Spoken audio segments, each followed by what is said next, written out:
à toutes et à tous et bienvenue à ce petit déjeuner décideurs-chercheurs à l'Institut Paris Région. Nous sommes vraiment très heureux de vous accueillir pour échanger autour de la mobilisation donc, des copropriétés et des syndics face aux défis de la transition environnementale.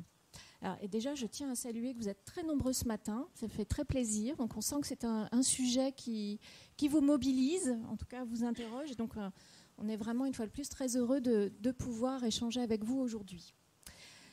Alors, du fait de leur nombre et de leur concentration dans les zones urbanisées, les copropriétés représentent à la fois des espaces et des acteurs incontournables pour expérimenter et massifier les pratiques de transition écologique urbaine, que ce soit pour faciliter les nouvelles mobilités, pour économiser l'énergie et diversifier les modes de production d'énergie, pour optimiser la gestion de l'eau, développer la biodiversité, lutter contre les îlots de chaleur, autant de sujets évidemment d'importance stratégique en lien avec nos objectifs de transition écologique et énergétique.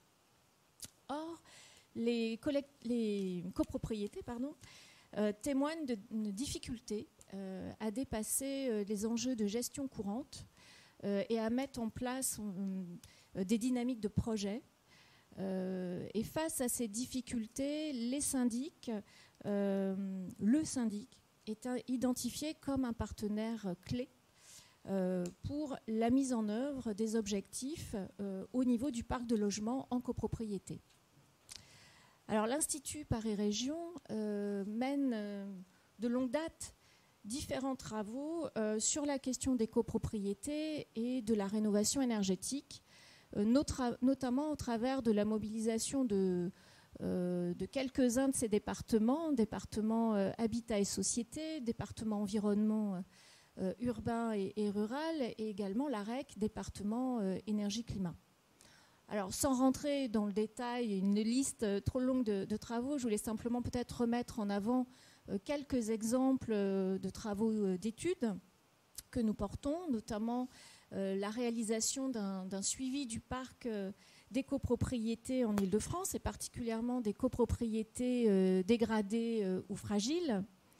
En 2022, nous avons publié un bilan de 20 ans d'action publique pour le traitement des copropriétés dégradées en Île-de-France. Et puis, nous étudions plus spécifiquement la composition du parc de copropriétés en Île-de-France. Nous avons notamment réalisé un outil cartographique pour aider les collectivités territoriales à mieux connaître les besoins de rénovation énergétique des copropriétés situées sur leur territoire. Et cet outil, d'ailleurs, est actuellement... fait l'objet actuellement d'une mise à jour qui sera disponible en début 2024. Et puis peut-être pour donner d'autres exemples aussi de modalités d'intervention de l'Institut, nous organisons et nous avons organisé pas mal d'ateliers territorialisés tout au long de l'année à destination des élus locaux, notamment pour les outiller et les aider à mieux identifier des leviers d'action à mettre en œuvre, notamment en faveur de la rénovation des copropriétés. Parce que souvent, ils ne savent pas trop comment agir et aller mobiliser, chercher, engager, on va dire, fortement les copropriétaires à mener des travaux de rénovation. Alors, en lien avec, on va dire, la mission forte de l'Institut d'aide à la décision et d'accompagnement des pouvoirs publics, évidemment, nous intéressons au rôle que joue le syndic dans la mise en mouvement des copropriétés et aux relations qu'il tisse avec les territoires sur lesquels il exerce son métier. Et donc, c'est ainsi que nous nous sommes associés à la recherche lancée en 2022 pour répondre à l'appel à projet du PUCA « Régénérer les copropriétés ». Recherche donc qui est financée par le PUCA, l'ANA et la FNEM.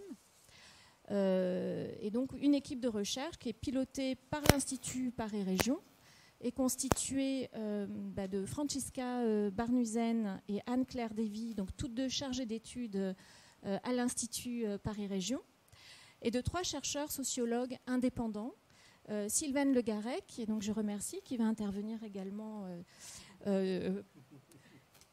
ce matin, et qui est donc spécialiste de l'habitat et de la copropriété. Claire Julliard, spécialiste des marchés immobiliers, et Gaëtan Brispierre, qui lui aborde plus précisément la copropriété sous l'angle de la rénovation énergétique. Et donc évidemment, voilà, vous allez avoir durant cette matinée des premiers retours, voilà, des résultats du premier volet de l'étude de recherche, mais voilà, je n'en dis pas plus. Et je souhaitais évidemment remercier très chaleureusement l'ensemble donc, des intervenants à cette matinée. Évidemment remercier Eva Simon, donc responsable du programme de recherche Régénérer les copropriétés au sein du PUCA, et Olivier Safar, donc, qui représente l'UNIS. Et vous avez l'un comme l'autre aussi contribué ou participé à ce travail de recherche. Donc merci à tous pour votre présence, participation ce matin, et je vous souhaite donc de bons échanges, de bons travaux. Merci beaucoup Christelle. Donc Christelle Asserguex, qui est la directrice de l'Agence régionale énergie-climat de l'Institut Paris Région. Voilà, donc eh bien, nous allons démarrer ce petit déjeuner décideurs-chercheurs sans plus tarder. Je suis moi-même Brigitte Guigou, je vais animer, je suis responsable du partenariat recherche et de la formation à l'Institut Paris Région. Alors, on est ensemble jusqu'à 10h30. Et la matinée va être structurée en 2 temps. On va d'abord avoir un premier temps d'intervention. Alors Christelle a déjà largement présenté nos intervenants, donc je les représenterai rapidement quand chacun s'exprimera. Qu'on a conçu comme un temps, à peu près la moitié du petit déjeuner, et puis l'autre moitié, on aura un temps d'échange entre les intervenants et d'échange avec vous. Je précise que c'est enregistré, qu'on aura ensuite un podcast et donc qu'on est là aussi pour vous faire connaître les travaux de l'Institut Paris Région et les travaux menés en partenariat avec les chercheurs. Et vous avez peut-être pu prendre le rapport à côté du café. Si ce n'est le cas, n'hésitez pas à le prendre en sortant. Il est aussi disponible sur notre site web. Donc, ce matin, on va avoir une petite introduction d'Eva Simon, de Francisca et d'Anne-Claire, et puis ensuite les interventions de Sylvaine Le Garec et d'Olivier Safar. Alors, peut-être pour démarrer, sans plus tarder, Eva Simon, donc responsable du programme CoPro. Vous êtes une spécialiste CoPro, logement, habitat. Le PUCA est très impliqué dans des travaux. Il y a un objectif de production de connaissances, notamment sur ce métier de syndic de copro, qui est un métier assez méconnu. Et donc, il y a un vrai enjeu de mieux connaître ce métier. Il y a un objectif d'action, notamment sur les questions de rénovation énergétique. Alors, pourquoi ce programme, et puis surtout, quelles orientations pour la suite? Alors, bonjour à tous. Donc, le PUCA, Plan Urbanisme Construction Architecture, c'est une structure qui relève du ministère du Logement et du ministère de la Culture pour faire des travaux de recherche et d'expérimentation qui soient utiles à l'action publique et privée. Dans ce contexte-là, effectivement, avec l'arrivée de la question de la rénovation, il était assez clair que l'action publique a l'habitude de travailler sur le pavillon, a l'habitude de parler aux bailleurs, mais alors le parc des copros, c'était quand même un vide assez important. Et donc moi, quand je suis arrivée au PUCA, je me suis posé la question, ok, l'action publique n'a peut-être pas l'habitude, mais qu'est-ce qu'il en est côté recherche? Et en fait, côté recherche, on se rend compte que c'est aussi un champ qui est assez peu investi. En tout, on a une 50aine de recherches en France, on en a un petit peu à l'international, mais très peu aussi. Donc ce qui, dans les critères de recherche, fait que c'est un champ très largement inexploré. Et donc l'enjeu du programme, c'était de se dire, revenons-en aux bases. Si on veut régénérer les copropriétés, les rendre plus durables, il faut qu'on comprenne comment elles fonctionnent et donc quelles sont les briques de connaissances de base dont on a besoin pour comprendre mieux le parc de copropriétés dans toute sa diversité. Et on en a tiré alors 2 choses. Déjà, on a fait un petit... Alors, comme toujours sur le PUCA, c'est toujours disponible intégralement en ligne. Un petit rapport sur voilà, qu'est-ce qu'il existe comme recherche et qu'est-ce qui manque. Et de ce travail-là, on a fait un appel à recherche sur les grands trous. Et effectivement, dans les grands trous, il y avait qu'est-ce que c'est qu'être syndic. On a eu la chance d'avoir 2 très belles propositions. La première que vous avez ici, qui est sur donc, le métier des syndics professionnels, et une deuxième sur ce que c'est que les syndics bénévoles, qui est encore en cours et sur lequel on n'a pas, il n'y a pas de sortie officielle encore, mais ça va arriver. Et par ailleurs, 4 autres recherches plutôt sur, 2 sur les copropriétés neuves, parce qu'en fait, là c'est plutôt la littérature sur les copros dégradés qui nous apprend que le bon démarrage des copropriétés est absolument essentiel, et donc on avait besoin de comprendre un peu plus ce qui se passait dans le neuf, et 2 plutôt sur l'existant, autour des conflits et autour des effets de l'action publique sur la rénovation, plutôt sur les petites copros. Voilà, et donc effectivement le métier de syndic quand même absolument incontournable, et moi je suis vraiment très heureuse de voir cette recherche qui est, vous allez voir, ultra riche. Là c'était, pour vous donner une idée, c'était censé être un rapport intermédiaire court pour faire juste un panorama de la question avant de se lancer dans le vif du sujet. Ça fait 220 pages, c'est ultra riche, donc voilà, c'est court. Merci Eva. Et juste en 2 mots vraiment, les nouvelles orientations du PUCA sur les copros. Oui, sur les copros. Alors déjà, il faut qu'on finisse ce programme qui est fini en 2025, donc on n'a pas tout à fait fini. Et on est en train de réfléchir à retourner au sujet des copros dégradés, sur lequel on n'a pas travaillé depuis 20 ans. On avait sorti en 99 un bouquin qu'on vient de rééditer de Marie-Pierre Lefeu sur la faillite d'une structure de confiance, qui est magnifique, que je vous invite vraiment à lire. Et là, on se dit qu'autour de ces sujets-là, il y a une vraie demande, en fait, notamment des opérateurs qui font ce qu'ils peuvent sur les copros dégradés et qui ont le sentiment de ne pas y arriver du tout. Et inversement, des recherches qui n'ont peut-être pas été pleinement intégrées par l'action publique. Donc probablement que voilà, mais on parle là de début 2024-2025 au mieux. Hein. D'accord. Alors, on va donc maintenant rentrer dans le vif du sujet. Donc, cette étude sur les mutations contemporaines des syndics de copropriété, et donner la parole à Anne-Claire Davy et à Francesca Barnuzen pour nous présenter le travail mené. Bonjour. En 10 minutes. On va faire très très court. On a prévu quelque chose de très court. J'ai juste rappelé pourquoi nous, quand le PUCA a proposé cet appel de recherche, on s'est mobilisé avec Francisca et les chercheurs. C'est que à l'Institut, donc comme on l'a déjà rappelé, on travaillait déjà sur les enjeux de rénovation thermique des copropriétés. Moi, je travaillais sur les copropriétés dégradées, et on avait bien dans tous nos travaux identifié cet acteur essentiel qui était le syndic, sur lequel il existait assez peu de littérature.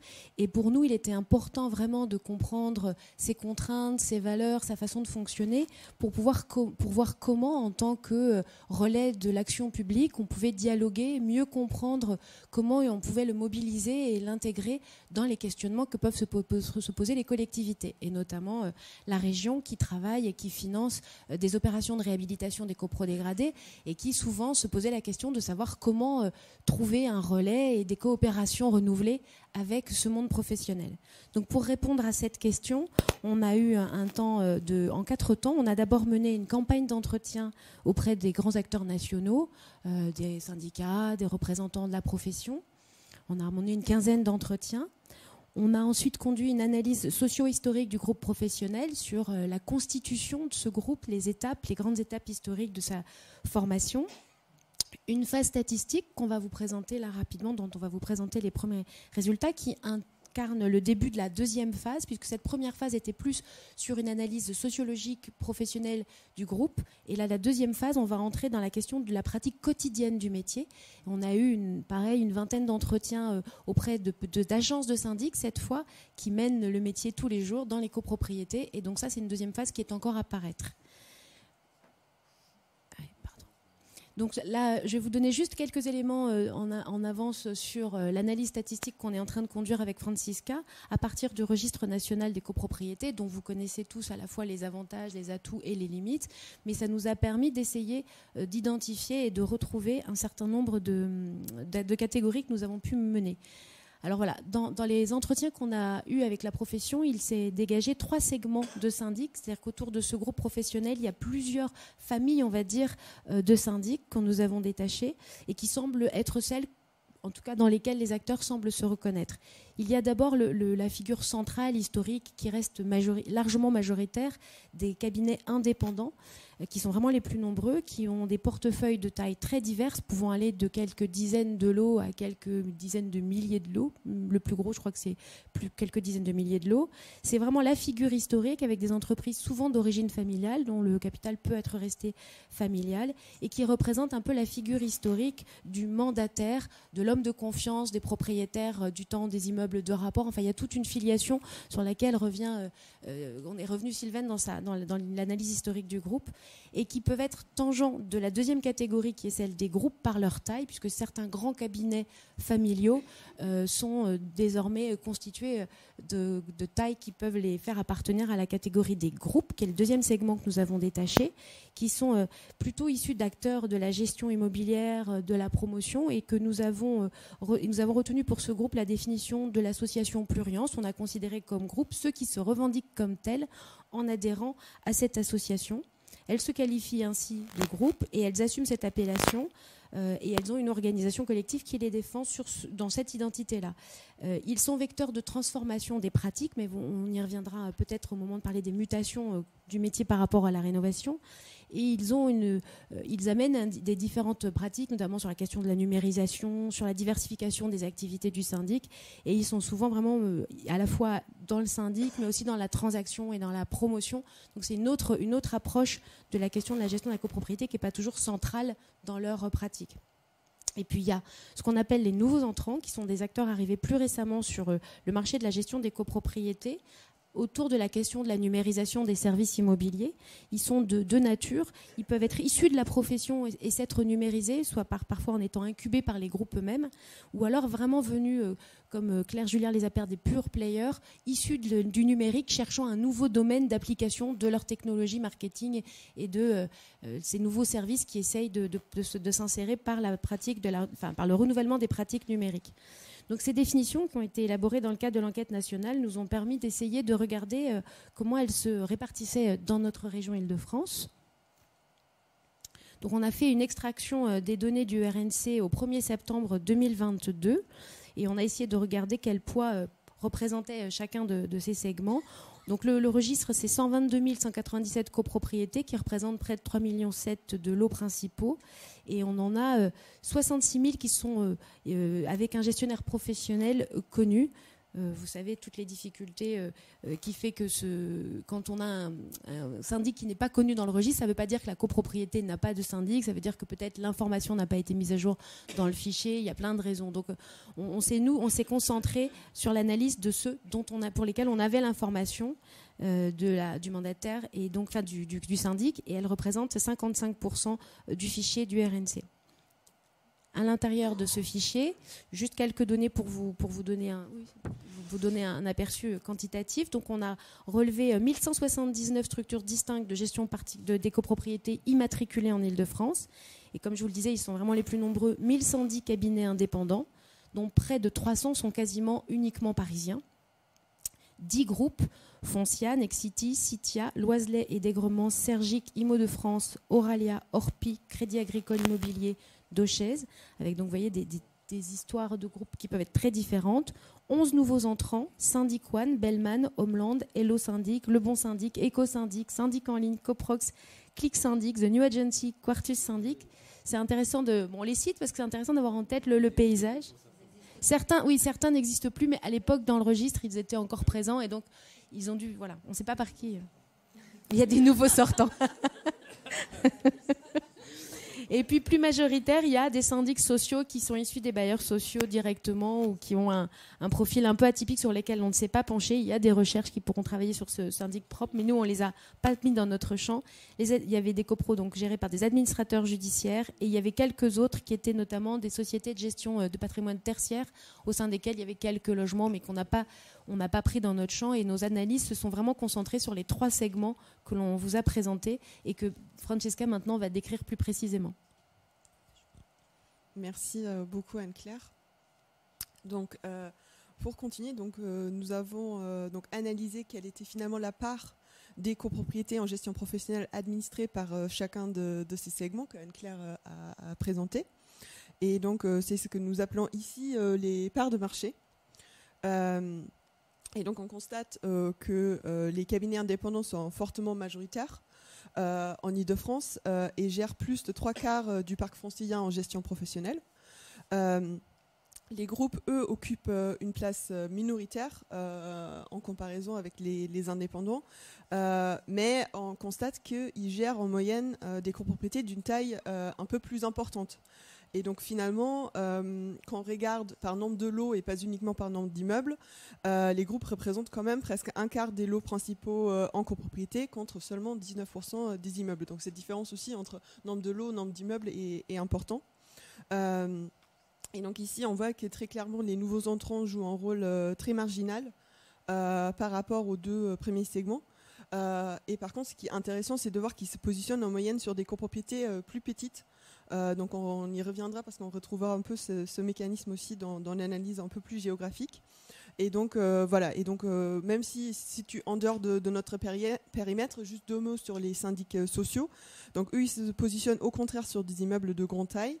Donc en lien souvent avec la vente de logements dans des ensembles HLM qui sont souvent du coup des ensembles plus conséquents. Voilà, donc là en regardant donc la géographie de la gestion professionnelle en Ile-de-France, on se rend compte que sur les différents territoires, on trouve des situations très hétérogènes qui peuvent être assez différentes. Alors les indépendants sont très dominants à Paris et sur la Petite Couronne, qui sont finalement les territoires où la concentration des copropriétés est la plus forte. Donc on voit ici sur la carte à quel point il y a un déséquilibre entre les différents territoires en termes de nombre de copropriétés. Et par contre, cet équilibre entre indépendants et groupes s'inverse complètement sur certains territoires de la Grande Couronne, notamment dans l'Ouest francilien, où on se voit finalement que les groupes sont majoritaires. Et donc, sur les territoires finalement un peu de la frange de l'Île-de-France, le nombre de copropriétés est vraiment très faible. Et le parc est principalement composé de très petits immeubles. Et donc, on constate que certains de ces territoires ont une présence plutôt importante de nouveaux entrants. Voilà. Et donc, ensuite, pour aller un peu plus loin dans notre analyse, nous avons souhaité aussi comprendre comment les syndics étaient finalement implantés sur les territoires franciliens en fonction des caractéristiques socio-économiques de la population régionale. Et donc, pour ça, nous nous basons sur l'écart des différents territoires en termes de niveau de vie des habitants par rapport à la médiane régionale. Donc pour information, la médiane francilienne du niveau de vie s'élève à un peu moins de 24 500 €, pour donner une ordre de grandeur. Et donc cela nous a permis de définir des territoires aisés et des territoires modestes, suivant la répartition géographique que vous voyez sur la carte ici. Voilà. Donc on voit que les implantations des syndics varient en fonction des caractéristiques socio-économiques des territoires. Et donc ici, on voit très clairement que les indépendants, même s'ils sont majoritaires sur tous les types de territoires, ont une activité qui est vraiment fortement concentrée à Paris. Et pour savoir que 46% des copropriétés qui sont gérées par des indépendants se situent dans la capitale, contre seulement 17% sur les territoires modestes. Donc les indépendants qui sont quand même moins présents sur ces territoires-là. Pour les groupes, nous avons vu que leur implantation était plus forte en dehors de Paris et ils sont effectivement très présents, plus présents en tout cas sur les territoires modestes, parce que 21% des copropriétés qui sont gérées par des groupes se situent sur ces territoires que nous avons catégorisés comme modestes. Et donc ce qui est intéressant, c'est que les nouveaux entrants sont, quant à eux, vraiment divisés entre Paris d'un côté, qui concentrent 39% de leurs activités, et les territoires modestes, qui représentent 27% de leurs activités. Et donc finalement, ces territoires ont le point le plus important dans leur portefeuille comparé aux autres segments. Et donc cette répartition s'explique en partie, en tout cas, dans la diversité des acteurs qui sont regroupés au sein de cette catégorie. On va trouver d'un côté des entreprises avec un modèle qui, certes, tourné vers des outils digitaux, mais qui vont avoir, somme toute, un modèle de gestion plutôt classique avec beaucoup de présence sur les immeubles qui vont être très présents donc à Paris.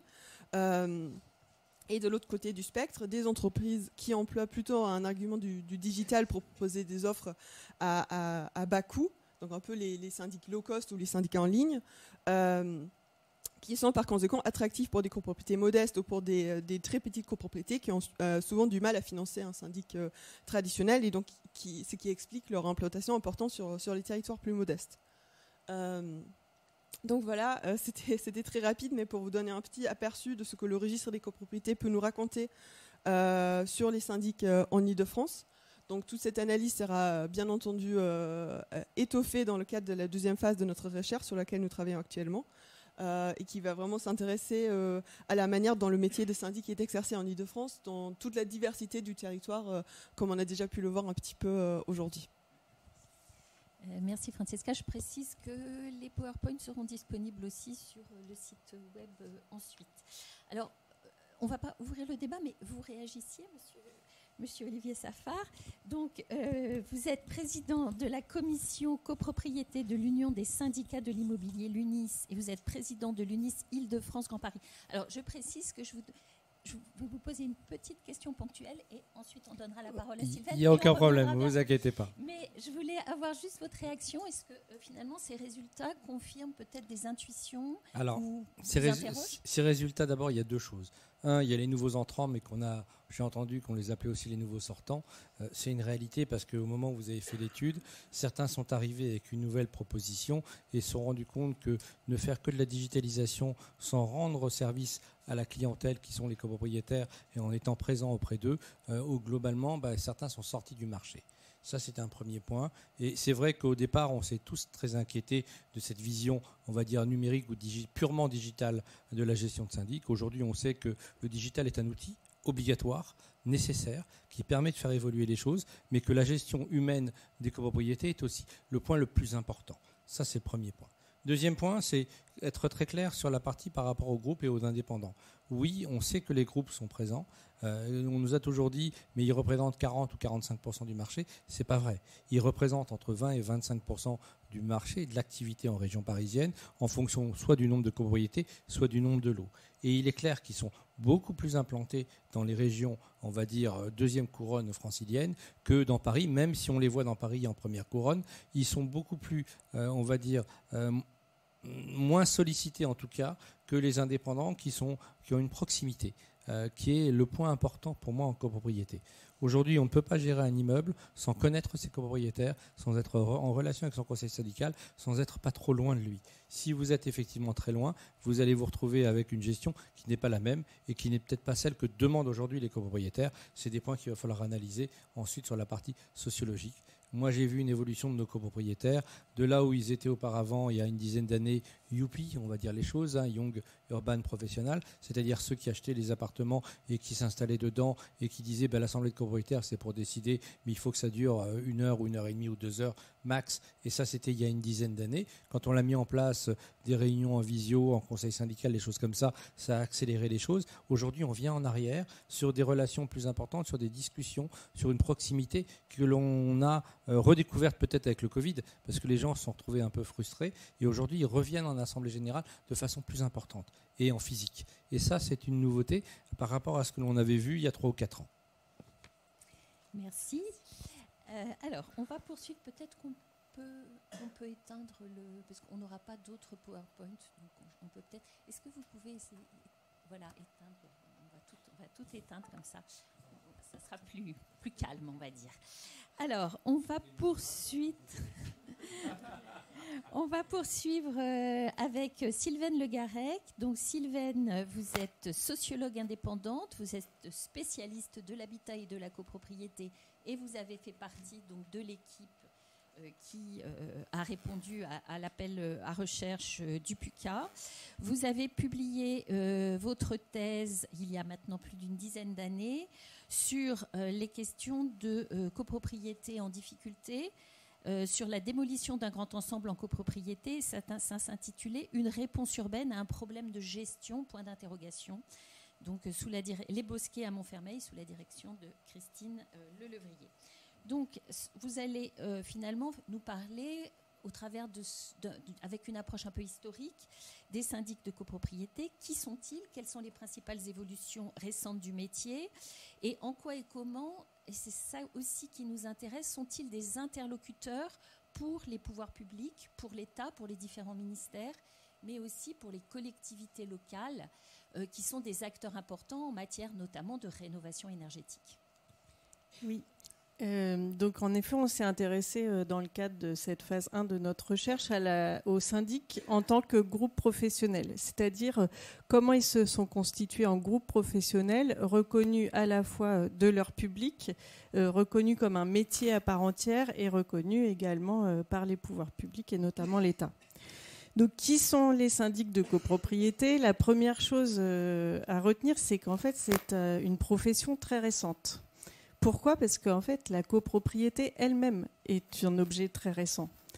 Ça nous semble une évidence aujourd'hui, mais pourtant, avant la Deuxième Guerre mondiale, il y avait très peu de copropriété et il était très rare de pouvoir acheter ou de pouvoir vendre un appartement. Lorsqu'on achetait ou qu'on vendait un bien immobilier, c'était un immeuble qu'on achetait ou qu'on vendait. Il ne faut pas oublier que jusque dans les années 70, Paris était une ville de locataires, y compris dans les immeubles haussmanniens qu'on connaît très bien aujourd'hui, y compris dans les classes bourgeoises. On habitait un immeuble en étant locataire d'un propriétaire rentier qui possédait l'ensemble de l'immeuble en monopropriété. Et en fait, la copropriété ne commence à se diffuser qu'à partir des années 50, sous l'effet de deux phénomènes concomitants. D'une part, une politique publique très volontariste de construction de copropriété à travers la politique assez méconnue des primes et prêts du crédit foncier, qui a donné lieu à la construction des copropriétés standardisées qu'on connaît bien des 30 Glorieuses, et puis donc, qui ont été construits avec des aides de l'État. Et d'autre part, la vente à la découpe des immeubles de rapport suite au déclin de la propriété rentière et à la démocratisation de l'accès au crédit immobilier. Donc c'est dans ce contexte-là qu'est né le métier de syndic de copropriété et cette profession reste marquée par cette histoire puisque en premier lieu, donc c'est une profession plus ancienne qui se saisit de cette nouvelle fonction de syndic copropriété. Cette profession plus ancienne, ce sont les administrateurs de biens, ceux qui géraient les immeubles de rapport pour les propriétaires rentiers, donc qui géraient à la fois l'immeuble mais aussi les relations locatives. Et donc cette profession plus ancienne, elle a profondément marqué le segment qu'on vous a présenté aujourd'hui, qui est le segment des indépendants, donc qui reste le segment le plus nombreux, mais aussi ce segment porteur de valeurs plus anciennes, et notamment les codes de cette profession des administrateurs de biens et sa structure familiale, sa transmission héréditaire, et puis l'attachement à une posture non commerciale de mandataire, homme de confiance du propriétaire rentier, homme de confiance du notable local. Deuxième segment est constitué de ceux qu'on a appelés les groupes, et eux, ils émergent au sein du groupe professionnel des syndics de copropriété plutôt à partir des années 70. Donc justement, quand le groupe professionnel se constitue à partir de la loi Hoguet, qui lui donne une première reconnaissance avec la carte professionnelle de gestion immobilière. Et ces groupes ont deux principales caractéristiques. Donc la première, c'est d'être justement dans un registre davantage commercial avec une activité de syndic et un modèle économique aussi associé à la vente d'autres prestations annexes à la gestion des copropriétés.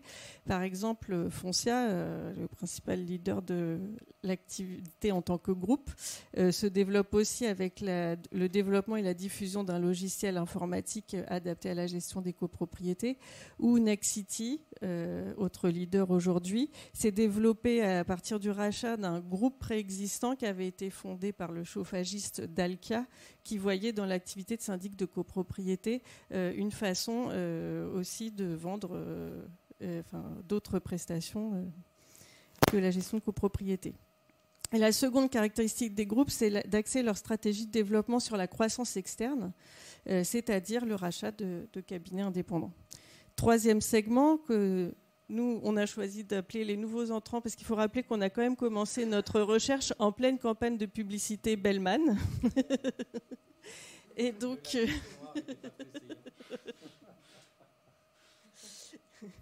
mais donc aussi non seulement questionne les pratiques traditionnelles du métier, et qui aussi ont un autre modèle économique, donc en effet basé sur la mobilisation d'appels de fonds pour financer le développement de leurs solutions digitales, et modèle économique qu'on voit fragile aujourd'hui étant donné la difficulté de mobiliser ces appels de fonds qui sont pourtant essentiels dans leur stratégie, puisque leur stratégie repose sur un développement caractérisé par une hypercroissance très rapide qui doit rentabiliser leur développement. Donc, quel est le rapport de force aujourd'hui entre ces trois segments ? On l'a vu en Ile-de-France à travers la présentation de Francisca et Anne-Claire. Donc, les cabinets indépendants restent majoritaires, et c'est le cas a priori sur l'ensemble de la France. Néanmoins, les différents témoignages des professionnels convergent pour nous dire qu'actuellement, les trois principaux groupes leaders, Foncia, Citia et Nexity, et en particulier Foncia et Citia, sont dans des politiques très, très offensives de rachat de cabinets indépendants. Et au point même que, quand même, des situations de quasi-monopole s'observent sur certains territoires, comme par exemple à Tours, qui est la ville de l'actionnaire unique du groupe Citia, et où Citia a un seul concurrent qui est Crédit Agricole Immobilier, mais dans des proportions assez faibles. Donc, il semble néanmoins peu probable qu'on arrive à terme à une situation de très grande concentration de la profession au niveau national, parce que malgré ces stratégies offensives de rachat, cela reste quand même facile de s'installer en tant qu'indépendant et d'avoir de nouveaux marchés assez rapidement. Donc, quant aux nouveaux entrants, en effet, même s'ils ont contribué à questionner les codes et les modèles établis de la profession, en dépit de campagnes de communication fracassantes, leur importance reste marginale et même fragile. Donc, ensuite, la seconde question, à partir de cet état des lieux, c'est comment les syndics interagissent avec les pouvoirs publics. Donc, c'est bien ce qu'on a étudié à travers l'analyse du groupe professionnel, c'est qu'au-delà de ce qui les divise, au-delà de ces différents segments, le groupe professionnel s'est organisé collectivement pour se constituer en interlocuteur légitime des pouvoirs publics et défendre les intérêts de la profession. Toutefois, au regard d'autres groupes professionnels, on constate que la capacité d'organisation collective du groupe professionnel des syndics est somme toute assez fragile. Alors pourquoi ? Donc d'abord, si on s'intéresse à la représentation du groupe professionnel, donc le groupe professionnel s'est doté d'organes de représentation, mais ces organes de représentation apparaissent aujourd'hui quand même assez pluriels et relativement peu unifiés. Le groupe professionnel des syndics, dans sa représentation, fait face à une première difficulté, c'est qu'en fait, les syndicats professionnels qui le représentent ne représentent pas que le métier de syndic, mais aussi l'ensemble des professions immobilières qui est composé d'autres métiers aux intérêts, qui peuvent avoir d'autres intérêts ou d'autres enjeux.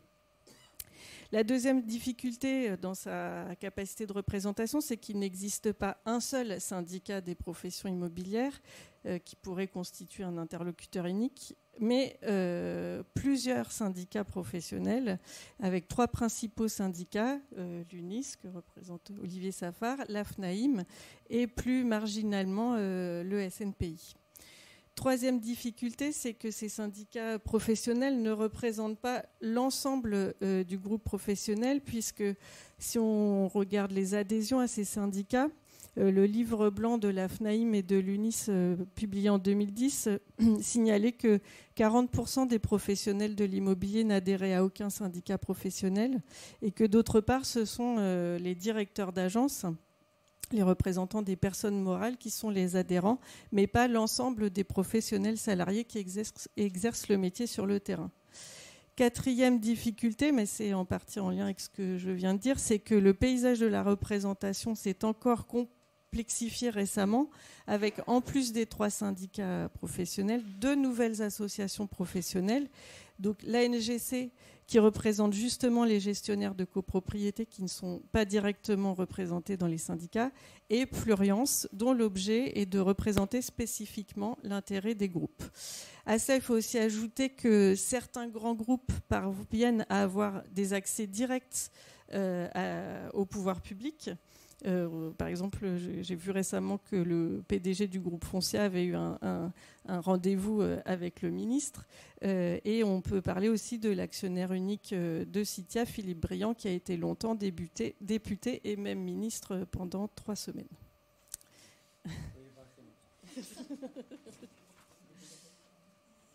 Donc, cette pluralité, ce qui complexifie aussi la situation, c'est que cette pluralité, on l'observe aussi au niveau des interlocuteurs de l'État.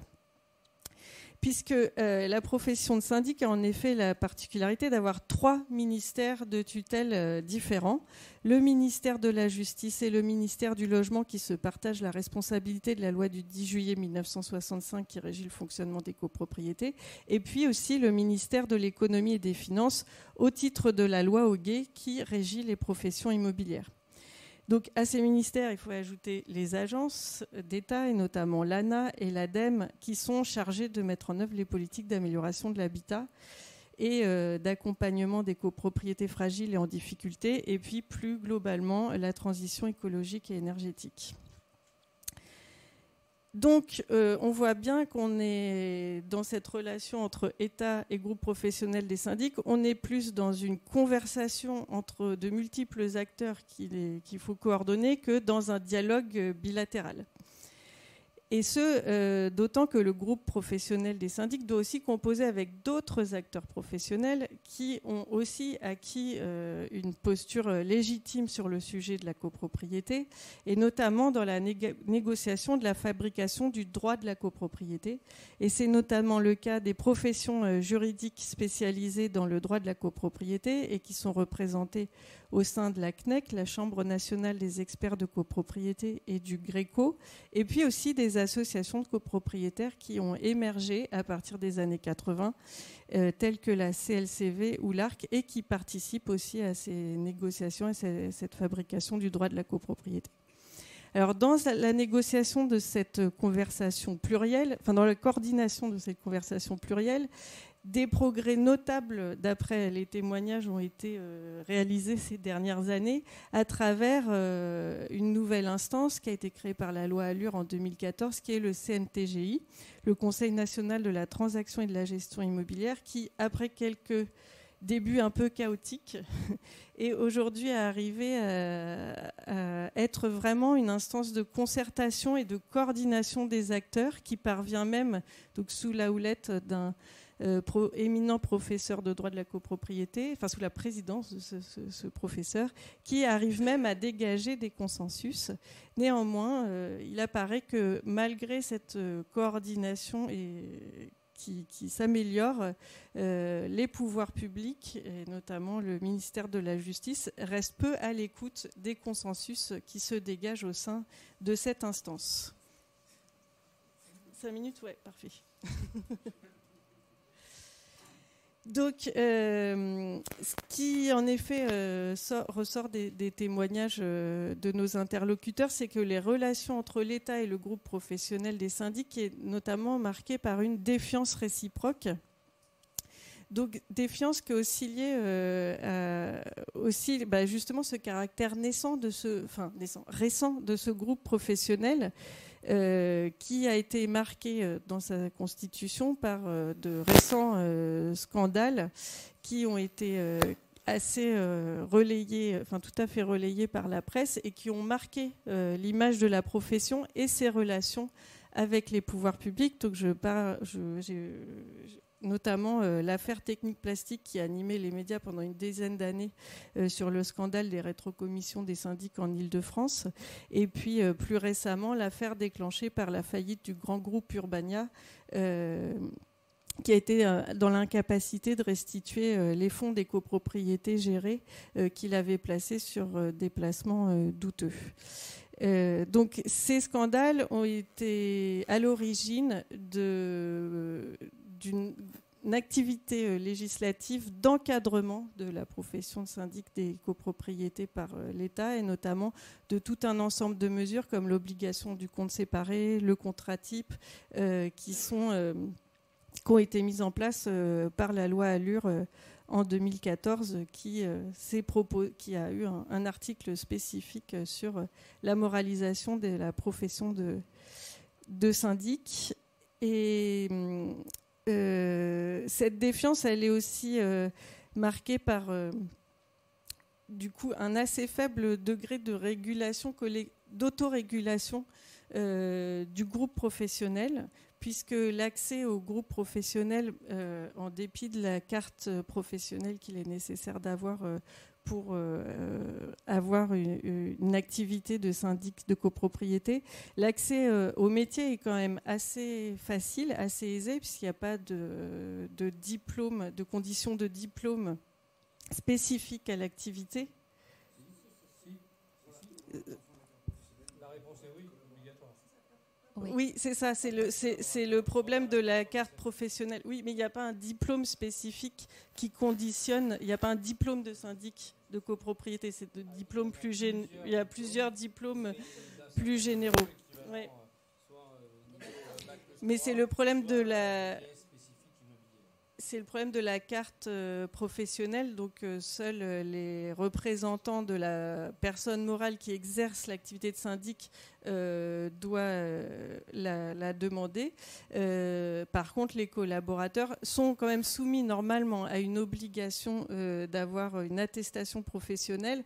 Cependant, la profession de syndic immobilier est confrontée actuellement à un enjeu qui est partagé par ces différents segments. Ce sont des problèmes de recrutement et de fidélisation des collaborateurs qui font aussi que ces demandes d'attestation ne sont pas forcément toujours effectives et qui font que de toute façon c'est difficile de contrôler un accès à la profession qui est déjà difficile à alimenter.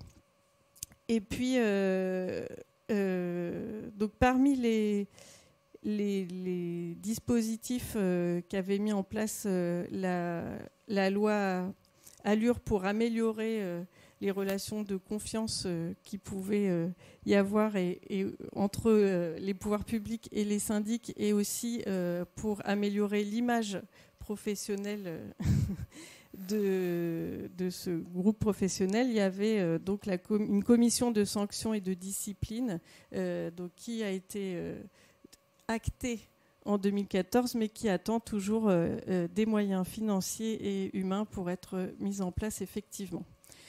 Donc, juste, j'ouvre sur des perspectives ou on les garde pour après ? Donc, très brièvement, ces constats donnent à réfléchir sur des perspectives de relations, peut-être de renouvellement des relations, de la nature des relations entre pouvoir public et syndic, et peut-être de passer de l'encadrement au partenariat, et notamment en définissant des problèmes communs que syndics et pouvoir public pourraient s'attacher à résoudre ensemble. Et je pense par exemple au problème du recrutement et de la fidélisation des collaborateurs, qui à mon avis peut être l'objet de partenariats avec les pouvoirs publics. Et puis bien sûr au sujet de la rénovation, qui est un problème partagé par ces deux acteurs publics et privés. Merci beaucoup Sylvaine. On voit bien comment donc se constitue historiquement ce groupe professionnel, et bon, l'analyse est intéressante parce qu'elle montre à la fois les points de convergence et les points de divergence et les sujets de débat à l'intérieur du groupe professionnel et avec les pouvoirs publics. Alors peut-être Olivier Safar, donc on voit bien, vous représentez, on peut dire, les indépendants, c'est l'UNIS, vous êtes vous-même président d'un cabinet d'administration biens et syndic de copropriété. Vous connaissez très très bien, vous avez plusieurs casquettes. Moi, j'aimerais bien vous entendre peut-être réagir à ce que à ce que Sylvaine vient de nous dire, et puis après nous expliquer finalement de quoi les syndics de copropriété auraient-ils besoin pour jouer un rôle plus central dans la mise en mouvement des copropriétés et être encore plus un partenaire de l'action publique, notamment sur les questions de rénovation énergétique, enjeu majeur. Alors moi j'ai bien aimé l'analyse qu'en a faite Sylvaine. La seule chose c'est que je ne suis pas d'accord sur tout, mais ça c'est normal. Ça, il n'y a pas de doute là-dessus. Une chose est importante. Notre métier effectivement est protéiforme, c'est-à-dire qu'on a affaire à des activités différentes en qualité de syndic. On va gérer une partie comptable, on va gérer une partie juridique, on va gérer une partie technique, mais on va gérer aussi une partie, on va dire, sociale ou psychosomatique pour certains, voire psychiatrique pour d'autres. Je le dis parce que c'est la réalité, mais c'est le rôle du syndic. Le syndic n'est pas qu'un gestionnaire uniquement technique, comptable ou juridique. Il est là aussi pour accompagner ses copropriétaires, pour les conseiller, pour les informer, pour les faire avancer dans le bon sens. Et souvent, la difficulté qui est incomprise, c'est ce rôle. Pourquoi ? Parce que quand on discute avec la chancellerie, ils nous disent que la partie juridique, c'est ce qui est à faire. Quand on parle effectivement avec Bercy ou la DGCRF sur le contrat de syndic, c'est nos honoraires, c'est tant, et vous avez le droit à rien de plus. Mais même si on doit faire plus de choses, c'est pas grave, vous le faites, mais vous n'avez pas le droit à rien au niveau honoraire. Et derrière, par rapport au ministère du Logement, c'est d'avancer pour améliorer effectivement les conditions de vie de nos copropriétaires, mais aussi toute une partie de transition énergétique. Et on en est parfaitement conscient. On est tout à fait volontaire pour faire avancer les choses. La seule chose, c'est qu'on ne peut pas imaginer que le changement vienne en 3 minutes. Et c'est ce qu'aujourd'hui notre difficulté avec les pouvoirs publics. Les pouvoirs publics ont l'impression qu'on est complètement éparpillé entre différents syndicats. On est en plusieurs syndicats, mais on s'entend, on se voit, on se discute ensemble, on vient ensemble pour présenter des propositions au gouvernement. Et la plupart du temps, on se retrouve avec un blocage, soit d'un ministère contre les deux autres, soit de 2 ministères contre un autre. Et c'est ce qui est arrivé lors des dernières réunions, en disant mais on a affaire à des difficultés de compréhension de nos métiers, de difficultés de compréhension de l'exercice de notre profession. Pour certains, les syndics servent à rien, ils sont là que pour prendre de l'argent. Pour d'autres, ce sont des gens qui sont obligatoires, mais de toute façon, on n'en a pas besoin, si ce n'est pour convoquer l'Assemblée générale ou tenir l'Assemblée et recevoir les copropriétaires. Ce n'est pas le cas. Et je crois qu'aujourd'hui, c'est dans la compréhension et dans la vision des copropriétaires, mais aussi des pouvoirs publics, qu'on a cette difficulté. Deuxième difficulté, c'est sur les perspectives. Je suis désolé de le dire. Aujourd'hui, si on veut faire avancer la transition énergétique, si on veut faire avancer effectivement le mieux vivre dans les logements, on a besoin de tous ceux qui s'occupent de la gestion de ces immeubles et de s'en occuper pleinement. On ne peut pas aujourd'hui parler uniquement de personnes ou de nouveaux entrants. On parle de Bellman qui était magnifique. Quand on a vu la campagne de publicité en latex noir, j'ai dit qu'il y avait une discrimination basée sur la couleur du latex. Ça a fait beaucoup rigoler parce que j'ai compris que si c'était noir ou blanc, c'était pas la même chose. Mais d'un autre côté, on a dit attention. Le rôle du syndic, c'est pas de fouetter les copropriétaires. C'est pas d'être là pour leur dire allez vous faire voir. C'est au contraire de les accompagner et de faire avancer les choses. La seule difficulté, c'est de trouver des volontaires pour venir faire le métier, pour faire ce job, pour faire cet accompagnement. Et tout à l'heure, vous avez dit qu'il y avait une réalité, c'est qu'on pouvait compter sur les pouvoirs publics pour faire avancer les gens dans la profession de métier de syndic. Oui, on en a besoin aujourd'hui.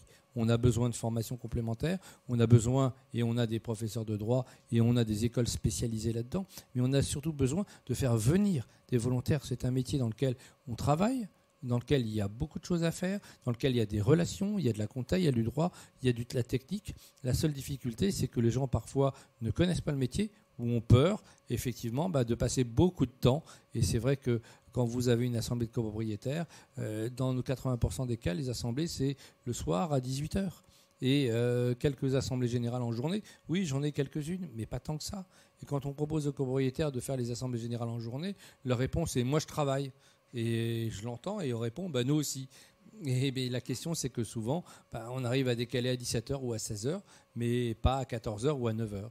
Et c'est une vraie difficulté aujourd'hui, c'est-à-dire demander à nos gestionnaires, à nos employés, à nos salariés, effectivement, d'être à l'écoute de leurs clients, de rendre service, parce que c'est un métier aujourd'hui de service, même si à l'époque on était mandataire, parce qu'à l'origine, administrateur de biens, c'était le mandant C'était le mandant qui était le propriétaire de l'immeuble qui nous donnait un mandat pour gérer l'immeuble. Aujourd'hui, c'est un contrat de syndic de copropriété, même si à l'époque, il s'appelait mandat de syndic de copropriété. Il a évolué. Aujourd'hui, c'est un vrai contrat de service. Et ça, c'est une évolution qui est importante.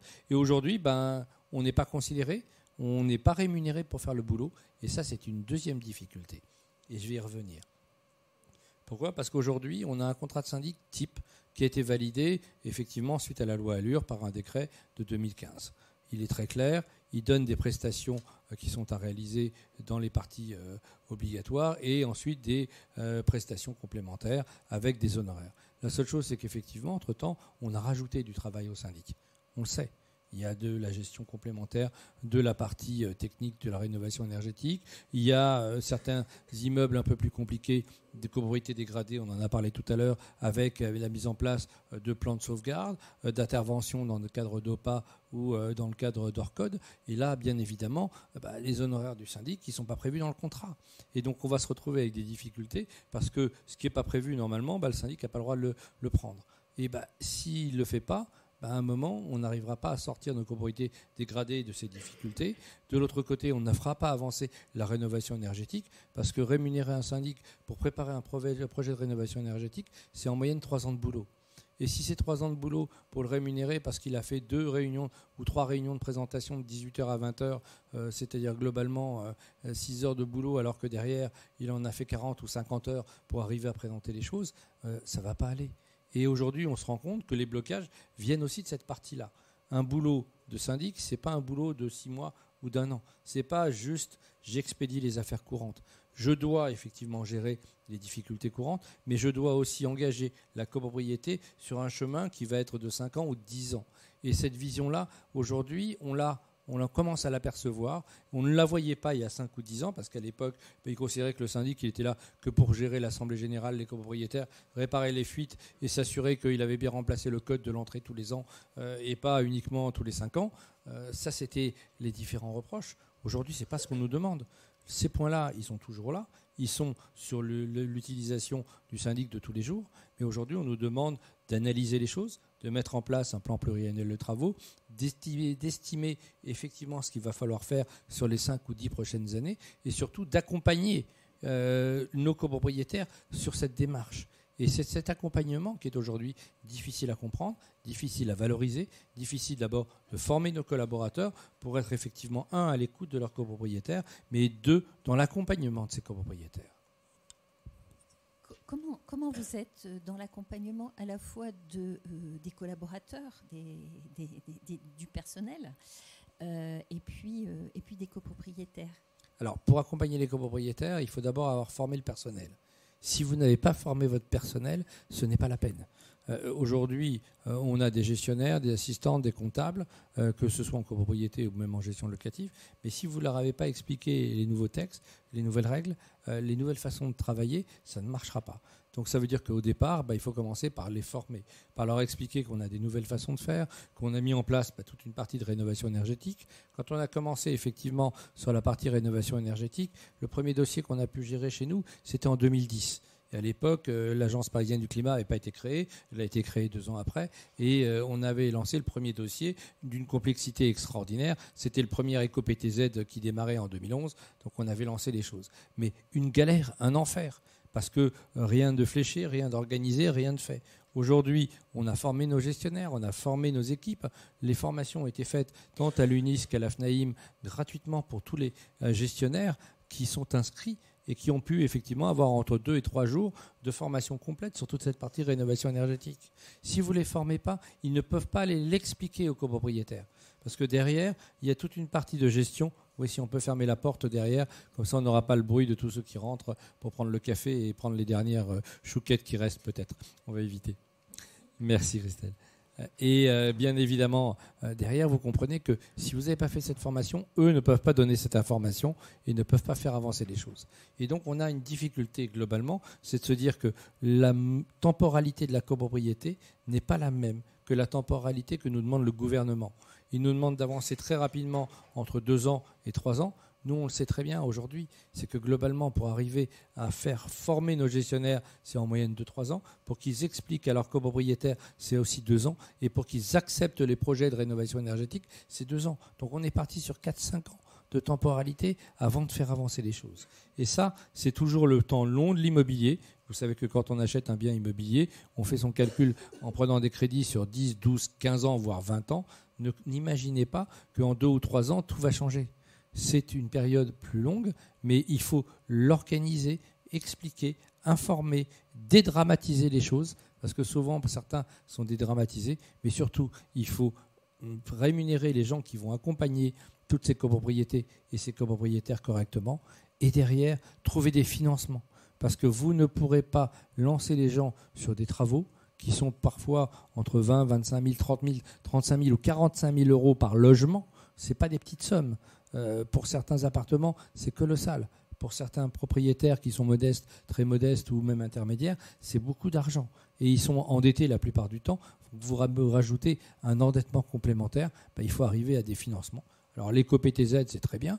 On est très content des évolutions pour 2024, puisqu'on part globalement de 35 000 à 70 000 euros pour l'éco-PTZ, que l'on va rajouter, au lieu des travaux uniquement partie commune, tous les travaux privatifs d'intérêt collectif, c'est-à-dire vos fenêtres, les volets roulants, les bouches hydroréglables de vos ventilations. Donc ce sont des points importants qu'il faut rajouter dans cette éco-PTZ, mais derrière, il faut aussi rajouter le financement pour le reste à charge.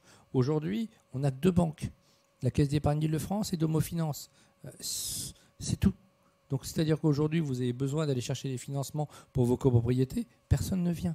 Et les dossiers, bien évidemment, s'entassent dans ces 2 banques. Certaines vont vous refuser parce que les montants sont trop compliqués ou les garanties ne sont pas là. Et on va se retrouver qu'avec une banque qui va mettre entre 6 et 9 mois pour vous sortir le dossier. Alors que normalement, en 3 mois, ça devrait être fait. Et c'est ça les difficultés aujourd'hui. C'est que cette temporalité n'est pas prise en compte par le gouvernement, même si c'est une demande forte que l'on fait. Je suis à la demande depuis déjà quelques temps d'une banque de la rénovation énergétique. La banque de la rénovation énergétique, ce n'est pas une banque qui va prêter directement aux copropriétaires. C'est une banque qui va aller garantir les crédits que vont faire les banques de détail dont on a besoin. Pourquoi ? Parce qu'aujourd'hui, vous faites un crédit au syndicat des copropriétaires, il n'y a pas de garantie. Le syndicat des copropriétaires, il est propriétaire de rien. Je vous rappelle que les parties communes, ce sont des quotes-parts de parties communes qui appartiennent à chacun des lots, donc aux copropriétaires. Le syndicat des copropriétaires, parfois, il est propriétaire de la loge, point barre. Et on s'arrête là. Donc, quelles sont les garanties quand vous faites un crédit au syndicat des copropriétaires ? Rien. Et quand vous demandez à une banque de monter un crédit sur 5 ans, 10 ans, 15 ans, 20 ans, de 1, 2, 3, 4, 5 millions d'euros, et la banque vous dit qui me garantit si j'ai un problème ? Je dis une assurance. Et l'assurance vous dit mais quelle assurance ? Il n'y en a qu'une aujourd'hui. Donc ça, c'est une vraie difficulté. Si on ne l'organise pas de cette façon-là, on n'y arrivera pas. Et nous demandons, depuis déjà 2 ans, une loi de programmation de 5 ans, renouvelable 5 ans. Pour que les choses soient sur cette temporalité, il faut que l'on donne une vision à nos copropriétaires de 5 ans fixes et de 5 ans complémentaires ensuite. Pourquoi ? Parce que ça se fera en 10 ans minimum. On a estimé le montant de ces travaux de rénovation énergétique. On en est entre 150 et 200 milliards d'euros. Si vous les imaginez sur 10 ans, ça fait globalement entre 15 et 20 milliards par an. Je ne veux pas être désagréable, c'est beaucoup d'argent. Et vous dire qu'on a demandé des augmentations de ma prime Rénov-Copro, oui, on est passé au début de 800 millions à 1,4 milliard, à 1,5 milliard, à 2,5 milliards, et on sera peut-être à 5 milliards l'année prochaine. Bonne nouvelle. Mais 5 milliards sur les 15 milliards nécessaires, ce n'est pas suffisant. L'éco-PTZ en complément, c'est une chose, mais pas de crédit, il ne se fera rien. Excusez-moi, mais vous avez un copropriétaire, il a besoin de l'aide et de la subvention, il a besoin de l'éco-PTZ, mais il a besoin du crédit pour le reste à charge. S'il n'y a pas, on s'arrête. Et ça, c'est un point important. Sylvaine, peut-être vous vouliez réagir sur, si vous le souhaitez, mais un point ou deux ou... parmi les perspectives aussi, je pense que donne à voir la rénovation énergétique, et Olivier Safar parlait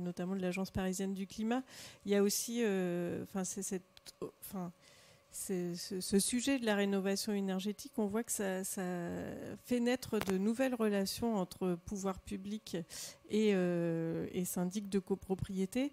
Donc non pas seulement au niveau national, mais aussi au niveau local, où quand je parlais de relations de partenariat qui seraient nécessaires à mon avis de développer, on voit justement des relations de partenariat qui se développent entre collectivités locales et syndics autour de ce sujet de la rénovation énergétique qui reste un problème et que du coup les acteurs étudient et analysent ensemble pour trouver des solutions ensemble et expérimenter des solutions ensemble. Donc on n'est plus, y compris au niveau des collectivités locales, dans une relation assez descendante vis-à-vis du syndic qui, à l'heure actuelle, est souvent l'exécutant des arrêtés de police du maire, que ce soit les arrêtés de péril ou d'insalubrité. Mais là, on est vraiment dans une réflexion partenariale et du coup de considérer les syndics vraiment comme des acteurs du territoire à part entière. Et ça se remarque aussi au niveau des politiques publiques de redressement et de prévention des copropriétés en difficulté, où on voit se tisser des relations vraiment de partenariat avec des syndics qui sont aussi mobilisés, y compris en dehors de la gestion des copropriétés en difficulté sur lesquelles ils interviennent. Et à mon avis, c'est une perspective intéressante pour résoudre les problèmes auxquels les copropriétés sont confrontées et avancer ensemble avec les syndics. Alors, je reprends la parole parce que je suis aussi président de CALISR. CALISR, c'est l'association des syndics de redressement et de prévention. Et on intervient effectivement sur les copropriétés dégradées, fragilisées, mais aussi les copropriétés en difficulté. Et au niveau national.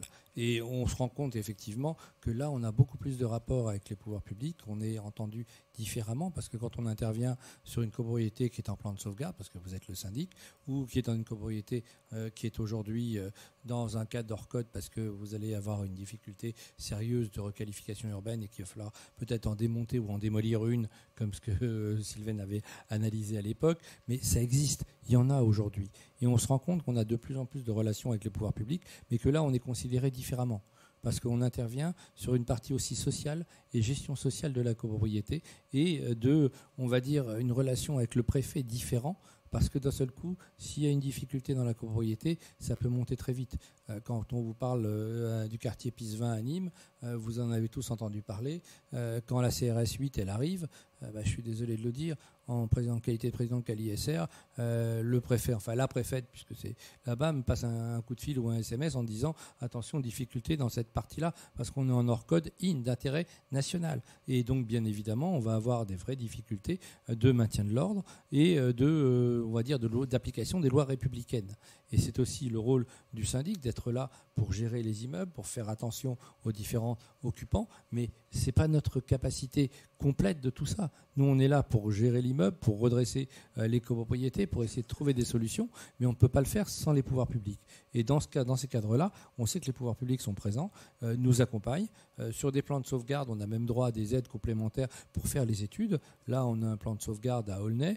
J'ai eu l'accord de la région Île-de-France pour une aide de pratiquement 140 000 € pour faire les études et analyses, pour avancer sur les travaux de rénovation énergétique de la copropriété. Donc on va avancer avec ces aides.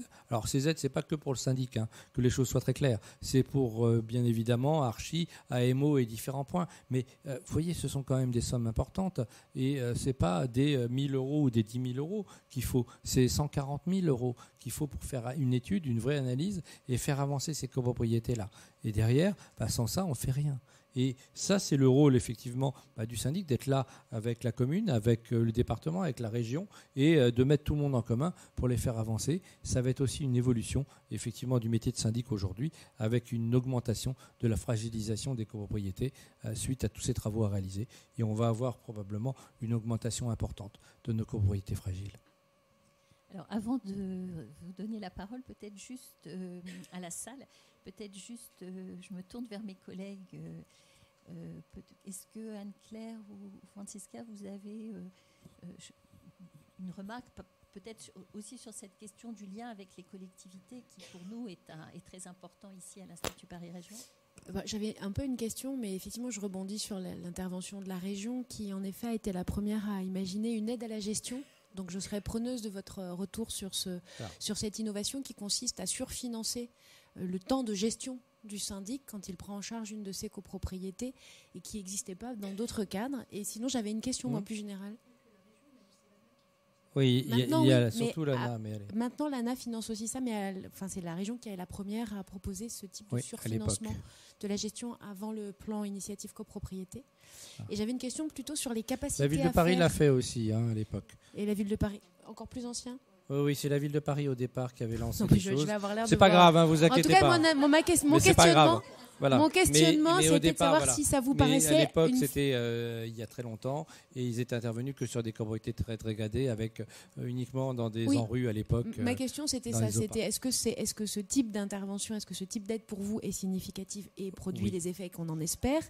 Et par ailleurs, je pose cette question aussi avec l'idée de savoir si, quand on a fait notre enquête, on a eu des témoignages de syndics qui étaient partants pour porter des copropriétés dans ce projet de rénovation, mais qui se posaient vraiment la question de leur capacité à faire numérique. C'est-à-dire, l'exemple qui nous a été donné, c'est oui, je vais prendre un projet de rénovation énergétique importante, mais pour pouvoir le mener, compte tenu de la taille de mon équipe, je vais aussi relâcher 2-3 immeubles qui, pour l'instant, ne s'engagent pas, tout simplement en termes de capacité humaine à faire. À gérer, on est bien d'accord.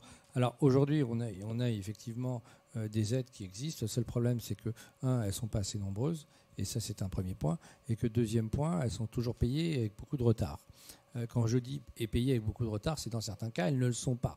C'est-à-dire qu'on a de nombreux confrères qui ont fait le boulot, qui ont fait les choses, qui ont fait les rapports nécessaires, bien évidemment, pour obtenir ces aides en disant on a été éligible. Ils ont rendu leurs différentes copies avec le nombre de formulaires qui est à remplir, colossal, je ne vous en parle même pas, il y en a un paquet. Et derrière, on se rend compte qu'aujourd'hui, ils n'ont pas touché l'argent. Et dans certains cas, je vois moi sur Aulnay, ça fait déjà 3 ans qu'on gère la copropriété qui est en plan de sauvegarde. Je viens d'avoir l'accord que maintenant, alors que c'est un dossier qu'on a déposé il y a 3 ans. Donc ça vous donne à peu près une idée du temps de latence pour obtenir les choses. J'ai pas l'argent, j'ai que la lettre d'accord que j'ai reçue vendredi. Donc que les choses soient très claires. C'est inscrit dans le budget pour l'année prochaine. Je ne sais pas quand ça sera effectivement versé, mais une chose est claire, quand on a fait la première analyse comptable, quand on a fait les différents premiers points et que j'ai envoyé mes premières notes, j'ai obtenu l'argent globalement entre 1 an et demi et 2 ans après. Et au départ, des petites sommes, 10 000 euros d'aide d'un côté pour la partie comptable. Pour la partie recouvrement, à un moment, on a eu besoin de mettre en place l'aide juridictionnelle, mais on avait besoin de compléments. On a obtenu à nouveau 8 ou 9 000 euros. Mais ce sont des petites sommes par rapport à une copropriété où il y a 600 logements. Donc vous imaginez tout de suite que d'un seul coup, vous avez touché 18 000 euros pour aider. Une partie est partie aux avocats, aux procédures, une autre partie, effectivement, dans la partie gestion. Mais ce n'est pas suffisant pour qu'un syndic puisse se dire je ne prends que des copropriétés comme ça et je m'occupe de ça. Ce n'est pas possible. Vous êtes obligé d'avoir quelques copropriétés fragiles ou en difficulté, d'autres copropriétés de l'autre côté, on va dire normales, qui tournent normalement, pour qu'au niveau économique, ça puisse tourner. Et la modification que l'on demande aujourd'hui, c'est une modification du contrat de syndic pour tenir compte de ces situations, pour tenir compte effectivement du fait que dans certaines copropriétés, on va demander des honoraires complémentaires, même s'ils sont financés. Alors, certains me disent préfinancés. Je dis jamais. Ils sont toujours post-financés, mais en moyenne entre 2 et 3 ans après. Et ça, c'est une vraie difficulté. Et c'est général. Il n'y a pas de doute. Le seul problème, c'est que vous êtes syndic globalement, à chaque fois pour 1 an, maximum 3 ans. Donc, si vous avez effectivement fait tout le boulot pendant 3 ans, que vous avez envoyé vos notes d'honoraires, c'est le syndicat des copropriétaires qui va recevoir l'argent. Vous n'êtes plus syndic, donc vous n'allez pas récupérer l'argent. Donc ça, c'est aussi une deuxième difficulté. Merci. Eva ?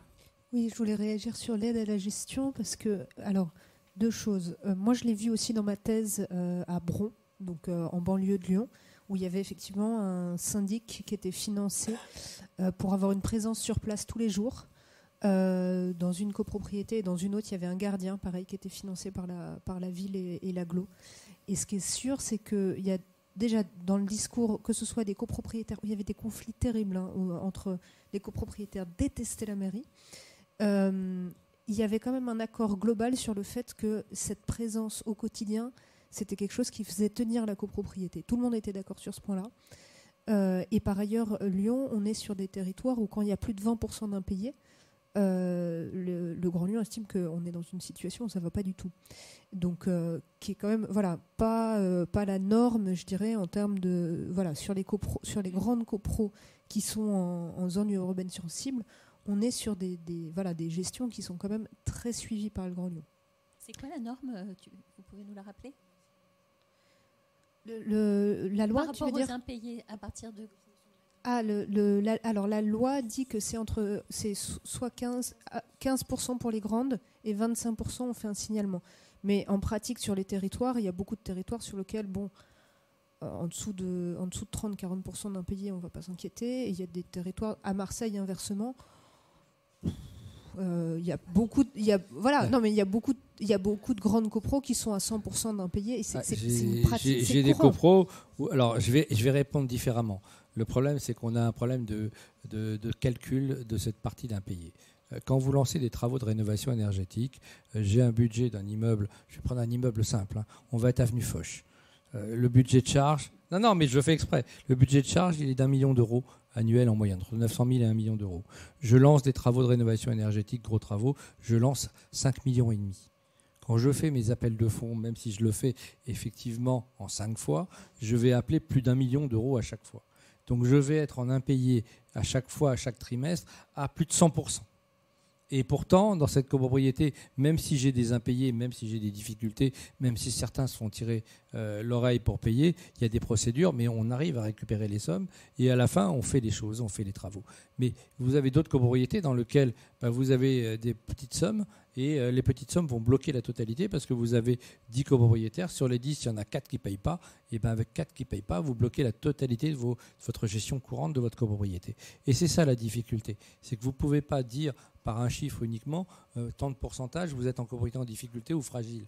Non. Si vous n'avez pas lancé de travaux, oui, vous pouvez l'être. Si vous avez lancé des gros travaux et que derrière, bien évidemment, le temps que vous obteniez les aides, les subventions, les crédits, les différents points, il faut 1 an, vous allez peut-être rester 1 an débiteur de 100%. Oui, non, bien sûr. Mais ce que je voulais dire par là, c'est que par contre, en structurel, c'est une ville qui, même sur les grandes copros un peu fragiles de son territoire, en fait, n'avait pas de phénomène d'impayé généralisé, ce qui n'est pas vrai dans d'autres territoires. On a vraiment des territoires où, quand on regarde les copros populaires, on a des impayés structurels très fréquents. Donc, on peut dire que ce que vous dites, ça souligne l'importance du rôle des collectivités locales. Tout à fait. En tout cas. Ok, alors on va passer à la partie, on va ouvrir le débat avec vous. Alors peut-être vous dire qui vous êtes. En tout cas, on a eu près de 80 inscrits ce matin. Alors, il n'y a jamais 80 personnes quand il y a 80 inscrits, mais on est très content que vous soyez nombreux. Donc vous dire qu'on a beaucoup de syndics de copropriété, beaucoup de représentants de la profession qui se sont mobilisés, et voilà, on en est content. Et puis, on a quelques associations. On a en principe une personne de l'ANGC qui est là. Voilà. Le représentant de la FNAIM, Olivier Principal, qui est juste en face. Voilà. On a quelques collectivités. On aurait aimé en avoir plus, mais on en a quand même quelques-unes. On a 5-6 collectivités. Il y avait Gennevilliers qui était inscrit. Voilà, monsieur est là. Je crois qu'il y avait Bondy. Enfin... Bon, et puis des EPT, 1 ou 2 EPT, un PNR, l'État, Driat Drill, je ne sais pas si oui, monsieur, des journalistes aussi, parce que c'est heureusement un sujet qui intéresse les journalistes, donc journalistes, madame, et puis madame, et monsieur. Et puis, il y avait une personne de la région, alors je ne sais pas si elle est venue, non. Dommage. Des chercheurs, des universitaires, des étudiants, quelques-uns. Bon, on a Sylvaine, mais bon, peut-être y en a-t-il là dans la salle. Des représentants, ou au moins d'une agence d'urbanisme qui est avec nous, et puis des architectes, des consultants, des indépendants, parce que c'est vrai que c'est aussi un domaine qui est suivi, qui mobilise de très nombreuses professions, et puis quelques collègues de l'Institut Paris Région. Voilà, je crois que... Alors, je vous passe la parole. Et des copropriétaires qui sont à la salle. Il y en a quelques-uns dans la salle. Pardon ? Et des opérateurs, super, et des copropriétaires.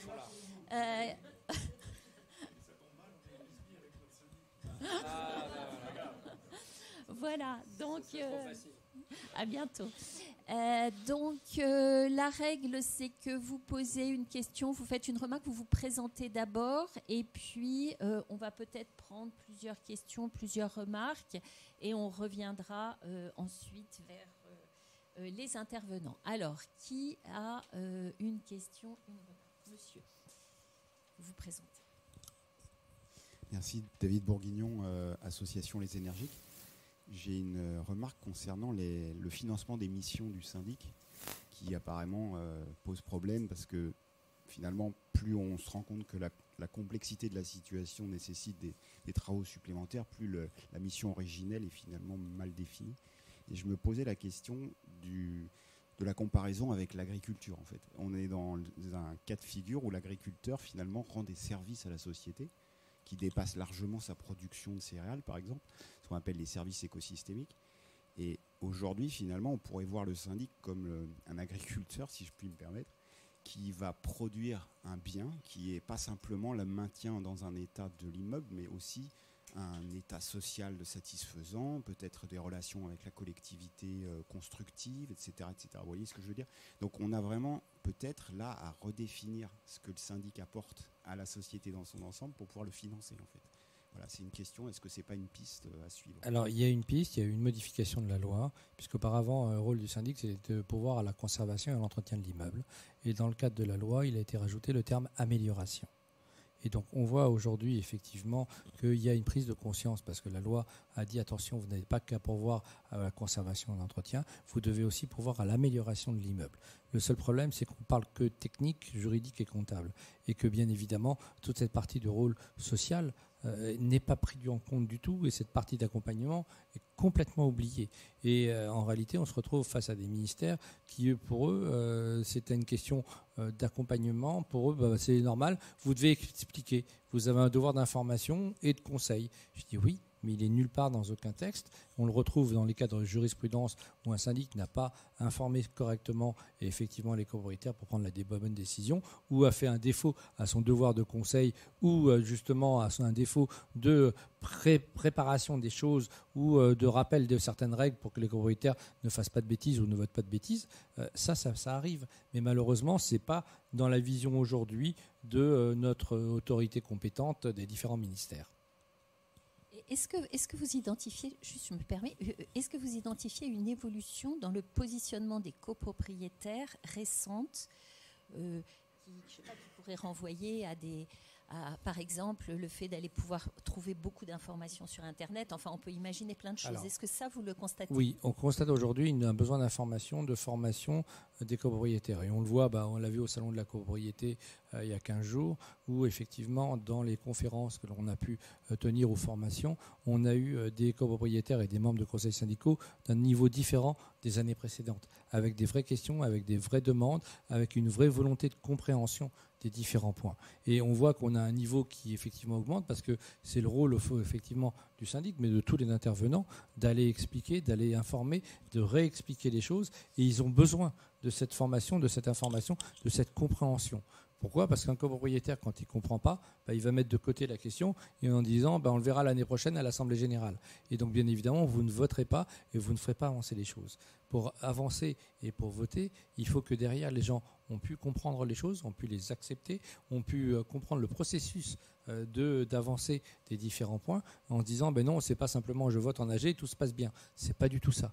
Et c'est à chaque fois un parcours du combattant, je suis désolé de le dire, mais tant pour le syndic que pour le conseil syndical et que pour les copropriétaires derrière. Même chose pour l'architecte, même chose pour l'AMO, même chose pour l'ingénieur financier. À chaque fois, on est globalement entre 5-6 intervenants pour essayer de guider, d'accompagner et de faire avancer les choses. Ce sont des dossiers très compliqués qui sont effectivement, qui prennent un temps mais colossal pour arriver à une décision en Assemblée générale qui est 3 fois sur 4 vote contre. Donc tout ce que vous avez bossé derrière, vous n'êtes pas rémunéré, vous avez juste fait les réunions d'information et d'explication, mais vos honoraires, vous ne les prenez que si les travaux sont votés. Donc il y a un moment où le syndic il va en avoir ras-le-bol de faire avancer les choses en se disant de toute façon, je serai rémunéré qu'une fois sur 4, je ne vais pas avancer.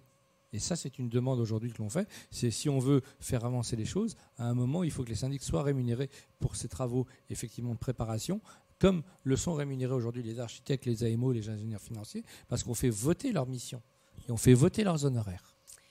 Alors, j'ai vu qu'il y avait des questions par là. Allez-y. Madame d'abord. Bonjour, Geneviève Danchin. Je suis présidente du conseil syndical d'une petite copropriété de 22 lots à Paris qui a voté. Nous entendons bien avec le syndic et nous avons voté la première phase des travaux, etc., etc. Accessoirement, je suis une ancienne de cette maison.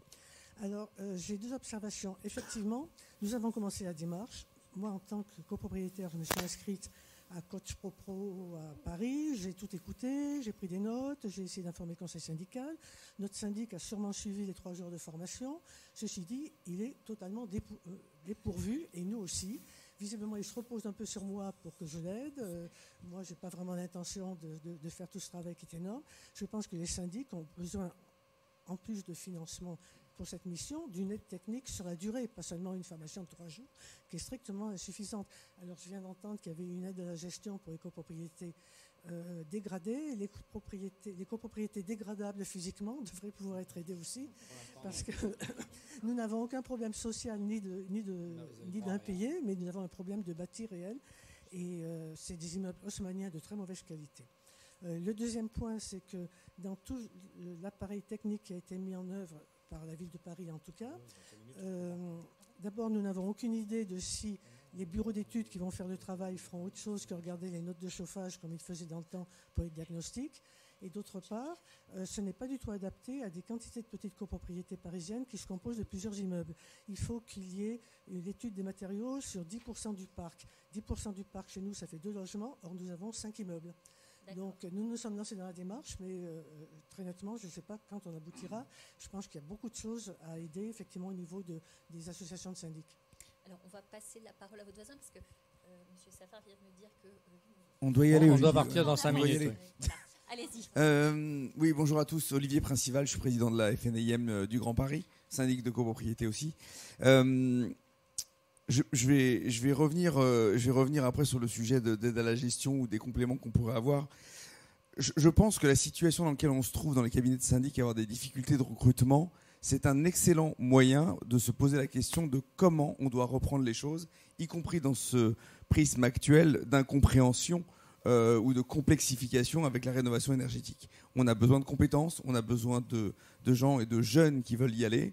Et on se rend compte, et c'est tout l'intérêt des syndicats professionnels, on se rend compte à travers les études de protection et d'anticipation des risques portés par les collaborateurs qui font de la gestion de copropriété, qu'il y a un gros besoin de reconnaissance, de retrouver un équilibre entre l'implication au travail et la vie de famille. On parlait des assemblées générales tout à l'heure.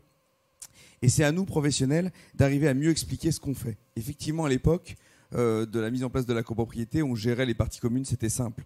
J'ai commencé le métier il y a 25 ans. Moi, je me suis lancé syndic au moment où il y avait les affaires de technique plastique. Alors, autant vous dire qu'il fallait vraiment avoir envie d'y aller. Bon, j'y suis allé. Et puis, pour l'instant, j'y suis encore.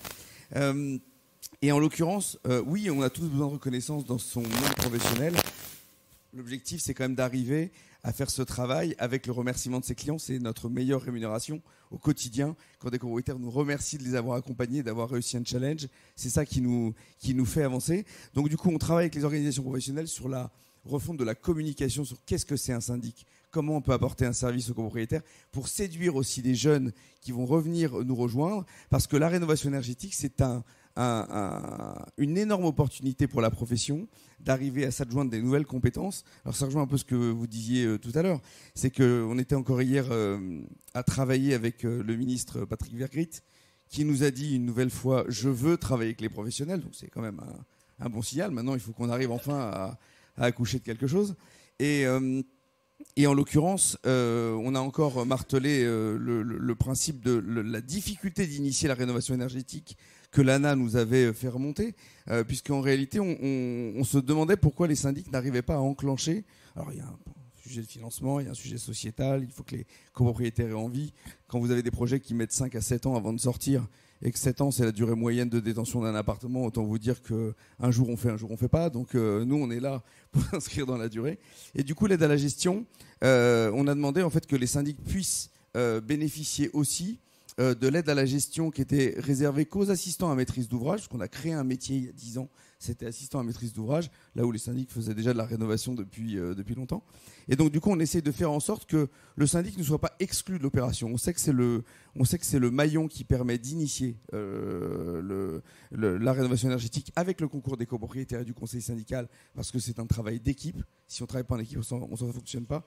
Et donc du coup, on travaille avec le gouvernement et avec les forces politiques pour pouvoir justement rééquilibrer tout ça et faire en sorte que cette émulsion tous ensemble, ça fonctionne. Donc en tout cas, j'ai bon espoir au nom de la profession et des copropriétaires qu'on arrive à faire de grandes choses dans les prochaines années.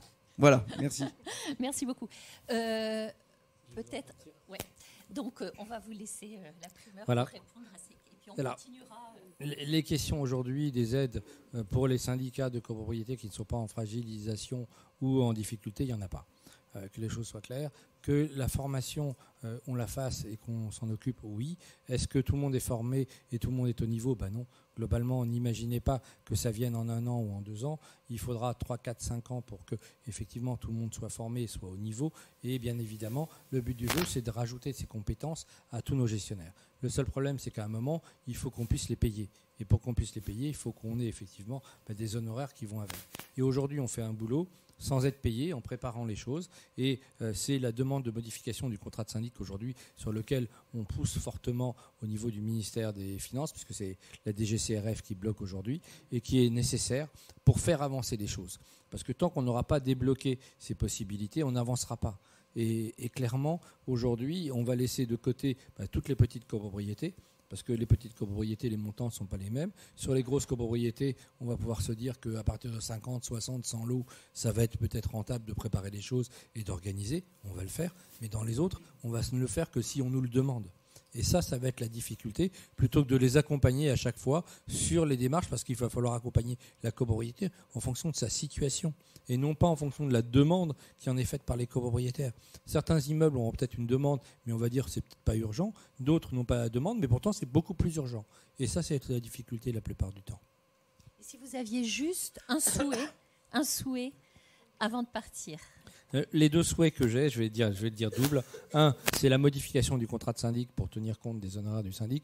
Et 2, la banque de la rénovation énergétique pour financer. Il faut aider la copropriété et les copropriétaires.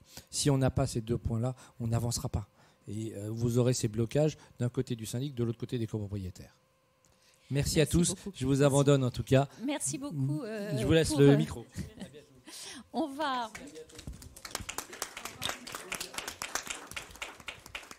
Donc voilà, merci beaucoup. On va poursuivre on a encore une dizaine de minutes et peut-être y a-t-il des représentants dans la salle aussi qui pourront s'exprimer. Alors, monsieur, vous vouliez...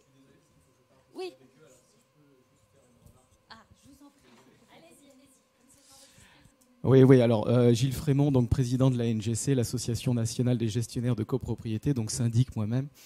Déjà, je voudrais féliciter le travail remarquable de l'équipe de sociologues. Je suis en pleine lecture, alors j'ai fait aussi partie des personnes sondées. On vous remercie pour ce travail affiné. J'ai appris beaucoup de choses. Alors pour revenir au sujet, parce que le sujet c'est le groupe professionnel, on a dévié un petit peu. Je pense qu'il y a une petite catégorie qu'on pourrait aussi analyser. J'avais fait la remarque déjà au dernier rendez-vous, ce sont les micro-syndics, c'est-à-dire tous ces gestionnaires qui se mettent à leur compte, qu'on pourrait mettre dans les indépendants, mais c'est quand même des nouveaux entrants aussi, quelque part, puisqu'ils viennent de prendre la carte. Alors certes, le mouvement de concentration des groupes est massif, mais corrélativement, mécaniquement, comme un jeu de vase communicant, on n'a jamais eu autant de petits syndics qui se créent. Pour le vérifier scientifiquement, je vous invite à vérifier le site de la Chambre de commerce et d'industrie qui délivre la carte syndic. C'est une catégorie intéressante à examiner qui en plus se développe pour partie avec une forme d'externalisation de tout ce qui est comptabilité mandant, qui peut aussi poser des questions juridiques par rapport au contrat intuitu personné et l'article 18. Est-ce qu'on peut sous-traiter ou pas la compta mandant? Ça, c'est une autre question. Donc c'est une catégorie intéressante à étudier. Je pense que effectivement le métier de syndic est une profession récente, on l'a dit, années 60, loi Hoguet 70, c'est la loi Hoguet à 53 ans quand même. Je pense qu'aujourd'hui, le syndic est arrivé à une étape de son histoire, une forme de maturation, une première maturation qu'on peut observer. Le fait que vous les étudiez en est une preuve. Le fait que les pouvoirs publics s'y intéressent, et d'ailleurs si on doit partir, c'est parce qu'on a rendez-vous avec la mairie de Paris pour signer une charte syndic-mairie sur la rénovation énergétique des copropriétés parisiennes. Les pouvoirs publics se rendent compte aujourd'hui que le syndic a un rôle. Et les syndics eux-mêmes, je pense, sont arrivés aujourd'hui à cette étape de maturation qu'est le besoin de sortir de l'ombre. Le besoin de sortir du bois, le besoin de reconnaissance, Olivier Principal l'a dit à l'instant. Le fait que nous ayons créé la NGC il y a 6 ans, c'est aussi dans cette période de maturation, on a besoin de communiquer. Et aujourd'hui, les nouveaux entrants ont aussi peut-être apporté ça, même s'ils s'y sont pris de façon très maladroite. La communication du syndic aujourd'hui est primordiale à tous les étages, que ce soit à nous avec nos propres copropriétaires, mais les professionnels en général vis-à-vis du grand public, promouvoir le métier, le faire connaître, en faire de la publicité. Et il est vrai que historiquement, et je rejoins votre étude, le syndic n'a jamais pris le pli ou l'habitude, voire n'ose pas faire de la publicité. Certains pensent même qu'on n'a pas le droit, comme un médecin ou un avocat, parce qu'on a ces racines historiques de mandataires, de notables. Dans l'histoire, sous l'Ancien Régime, le syndic était royal, il était nommé par le roi, et c'était l'intendant, c'était le maire du village, et cette fonction qu'on retrouve encore aujourd'hui au niveau de nos immeubles. Voilà, je vous remercie beaucoup. Merci beaucoup. Alors, il y avait d'autres... Laissez le micro peut-être à quelqu'un dans la salle. Voilà, je vais le récupérer. Je crois, monsieur, que vous aviez une question.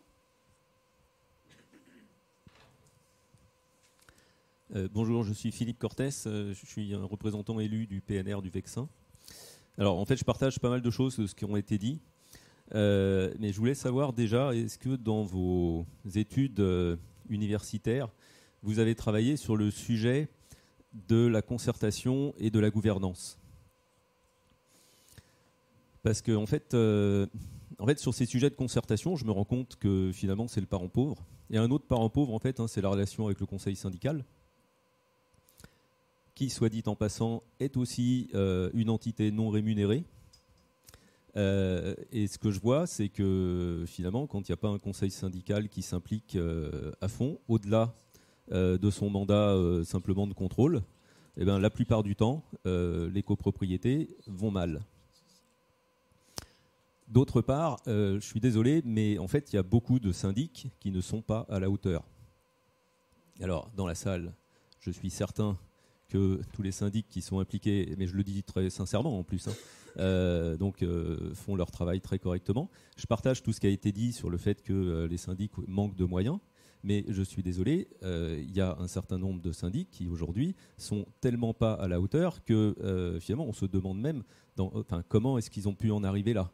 Je peux vous donner quelques exemples, mais j'ai pas envie de vous donner des exemples. Mais simplement, aujourd'hui, ça renvoie à la question d'absence de régulation ou du moins d'insuffisance de régulation. Exactement. Il n'y a pas d'ordre au syndic. Il n'y a pas d'ordre. Alors que, sincèrement, les compétences qu'on donne aux syndics sont des compétences qui sont des compétences comptables, qui sont des compétences réglementaires. Il y a des ordres comptables, il y a des ordres professionnels dans la comptabilité, il y a des ordres professionnels dans l'architecture. Aujourd'hui, on a des syndics qui sont au croisement d'un certain nombre de ces métiers. Il n'y a pas d'ordre professionnel. Et quand ils sont complètement à la ramasse, avec des problèmes avérés de comptabilité qui sont pas faites. Tout à l'heure, on parlait effectivement, ils emploient des gens qui sont pas formés, mais à un tel point que c'est le conseil syndical qui des fois va faire le boulot à leur place. Et on se retrouve avec honnêtement des situations qui sont catastrophiques. Donc il y a un ménage à faire. Je suis désolé, au-delà de tout ce qu'on est en train de dire, il y a un ménage à faire et je minimise pas les difficultés et en particulier la juste rémunération, mais il y a un vrai ménage à faire. Voilà ce que je voulais dire. Est-ce que vous avez... vous n'aviez pas une question particulière. Alors, est-ce qu'il y a d'autres... Est-ce que je peux oui, bien sûr. répondre? Alors, c'est dommage que vous fassiez cette intervention quand les représentants de la profession sont désolé, partis. j'aurais aimé qu'effectivement ils l'entendent. J'espère que vous leur transmettrez. Mais et je suis prêt à ce que je reçoive aussi un certain nombre de personnes avec qui on puisse discuter, parce que c'est aussi un problème... quelque part j'ai envie de dire de salubrité publique. On en est là quand on parle aussi de difficultés structurelles dans un certain nombre de copropriétés. En effet, je pense que l'image de la profession, elle passe pas simplement par des grandes actions de communication et des actions publicitaires auprès du grand public, mais elle passe aussi par un travail de régulation interne à la profession. Et voilà, c'est d'ailleurs ce que montre la sociologie. Elle montre que le prestige d'une profession, qui à la fois auprès du public, mais aussi à la fois auprès des professionnels qui peuvent être intéressés par ce métier, repose sur les capacités d'organisation collective et d'autorégulation de la profession. Et pour l'instant, le groupe professionnel des syndics est assez défaillant en la matière et en matière de discipline et de sanctions. Et ça fait aussi référence à la question de la segmentation du groupe professionnel, parce que, et notamment avec l'émergence des groupes et leur politique offensive de rachat des indépendants, parce que les groupes n'ont pas le même modèle économique, comme je l'ai dit. Les groupes priorisent, leur modèle économique priorise la vente de services annexes, et donc ont peu d'intérêt à développer la qualité de la gestion de la copropriété, puisqu'ils sont plus sur une stratégie de croissance externe à travers des rachats et de vente de services annexes qui s'avèrent très rentables. J'ajoute aussi sur cette question de la gouvernance et du rôle du conseil syndical. C'est vrai que dans les travaux qu'on a pu faire sur les copropriétés dégradées, on retrouve toujours ce rôle charnière et essentiel du conseil syndical. Quand on voit deux copropriétés qui pourraient relever du même dispositif d'aide, on en voit une où ça marche et une où ça ne marche pas. Le facteur explicatif, il est souvent là. Donc la mobilisation d'occupants suffisamment anciens, suffisamment leaders dans la copropriété pour aller à la fois chercher l'information et obtenir des décisions. Et que de ce point de vue, il y a des renouveaux qui se font et qui peut-être interpelleront la profession de syndic avec de nouveaux acteurs associatifs du type l'échappée des copros, des choses comme ça qui parient sur la mobilisation des copropriétaires, un peu leur auto-organisation, essayent de rééquilibrer aussi peut-être le rapport de force qu'il peut y avoir parfois dans certains contextes entre syndic opérateurs et occupants de la copropriété, et qui sont aussi des petits sujets qu'on va peut-être regarder dans le détail, parce que c'est dans le mouvement de développement des associations citoyennes qui prennent en main un certain nombre de sujets, ça commence aussi à concerner la copropriété. Et par ailleurs, du point de vue des recherches existantes, c'est très bien monté. C'est-à-dire qu'effectivement, le rôle des copropriétaires, il est clair. Le rôle des membres du conseil syndical, il est très bien montré par les recherches. La fameuse recherche dont je parle tout le temps sur la faillite d'une structure de confiance, elle parle beaucoup de ça. Et par ailleurs, moi, j'avais posé la question de façon un peu provoque aux syndics en leur disant pour vous, qu'est-ce que c'est qu'un bon syndic ? Et leur réponse a été on est un bon syndic quand on a un bon conseil syndical. Donc même du côté de la profession, il n'y a pas du tout un discours disant je suis seul maître à bord. Non, en fait, et d'ailleurs les syndics, je dirais un peu haut de gamme, moi j'ai l'impression que ça fait partie de leurs critères de choix. C'est qu'ils ne vont pas sur les immeubles où il n'y a pas un bon conseil syndical. Mais est-ce qu'il n'y a pas quand même une évolution du conseil syndical ? Le conseil syndical, est-ce qu'il n'est pas aussi dépendant finalement de tel ou tel copropriétaire, d'une forme de dynamique interne ? Enfin, c'est une question naïve.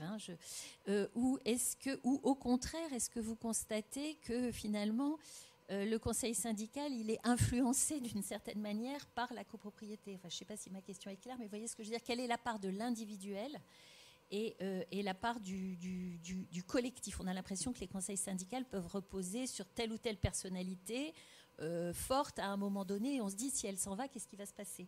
Est-ce que ça, c'est un... De toute façon, la copropriété, il faut partir du principe que c'est c'est un groupe mouvant, et c'est en perpétuel mouvement. Et donc, rien n'est jamais acquis, en fait. Donc moi, j'ai aussi mené des travaux sur la rénovation énergétique en copropriété et sur ce que Gaëtan Brispierre a appelé avant moi les leaders énergétiques.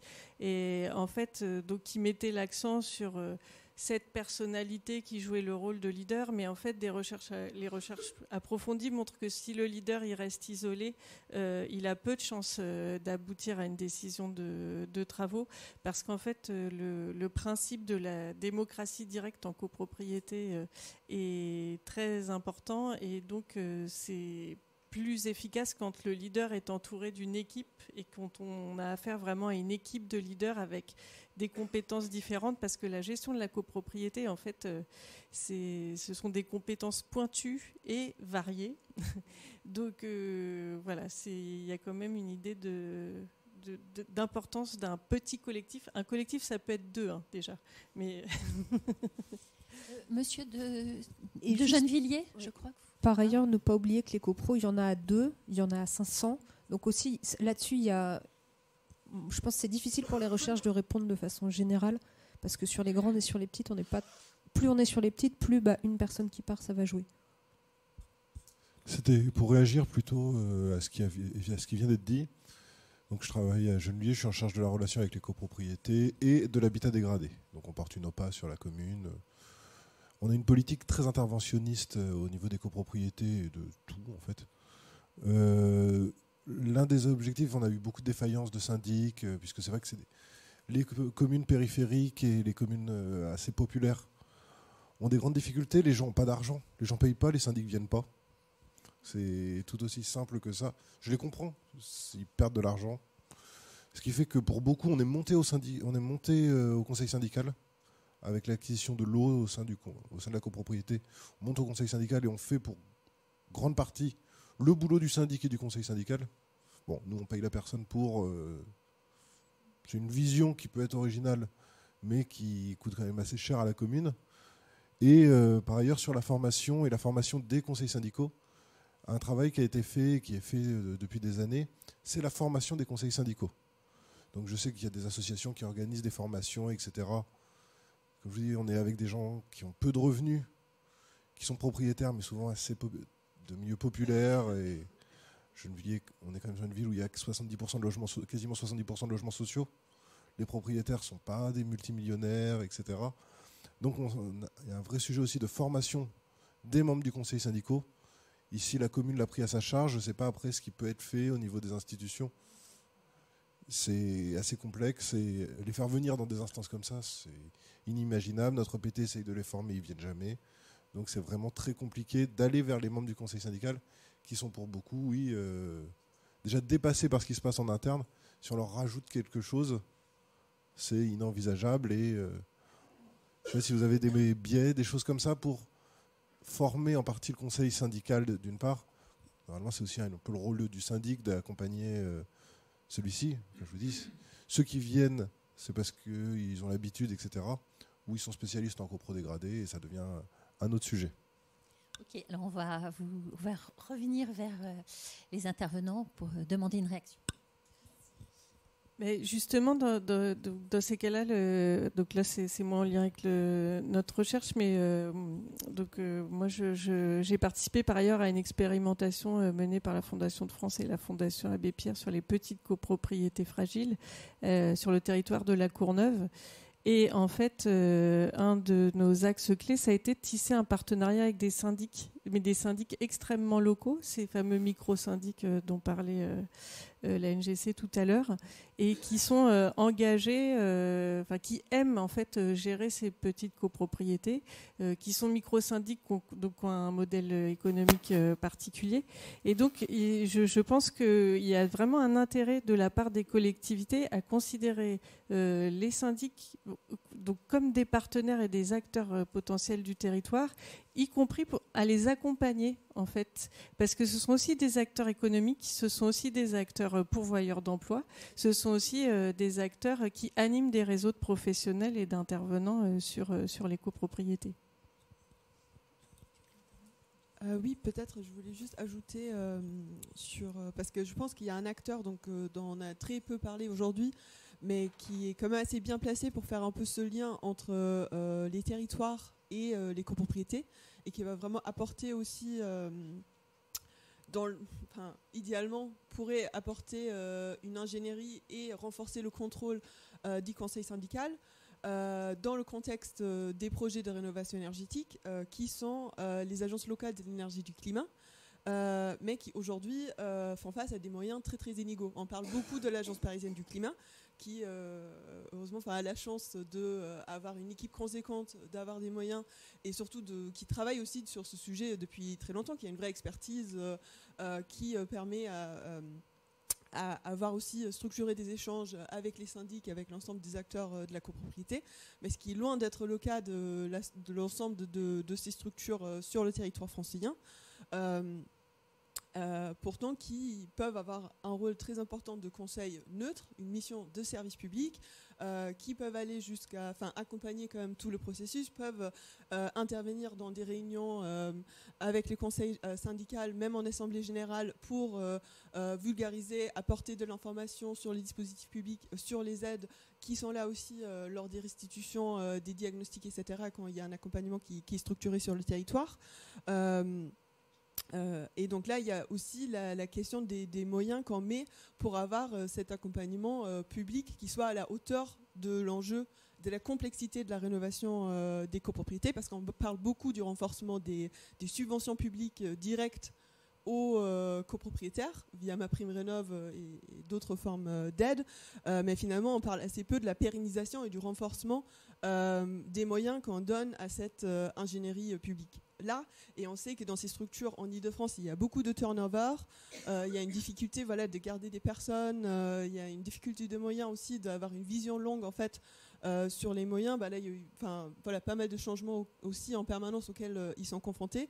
Donc je pense aussi, vu qu'on parle beaucoup de la question de compétences, de formation, ce sont aussi des acteurs qui pourraient jouer ce rôle-là, mais auxquels on ne donne pas aujourd'hui le moyen de le faire, et qui sont des vrais relais parce qu'ils relèvent des territoires, qui devraient être en contact avec les conseils syndicaux et avec les syndics, mais aujourd'hui ne peuvent pas pleinement non plus jouer ce rôle-là.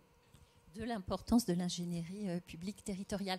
Alors, on va arrêter avec les questions, excusez-moi, parce qu'il est déjà... peut-être juste un dernier petit tour de table très rapide. Je vais redonner la parole aux 4 intervenantes qui sont encore là. Soit vous faites une petite réaction vraiment très courte en 1 minute, ou bien vous avez un rêve, ce serait lequel ? Moi, je prends l'option rêve. Moi, mon rêve, c'est que la commission de sanctions et de discipline voit le jour. C'est clair et net. Merci, Sylvaine.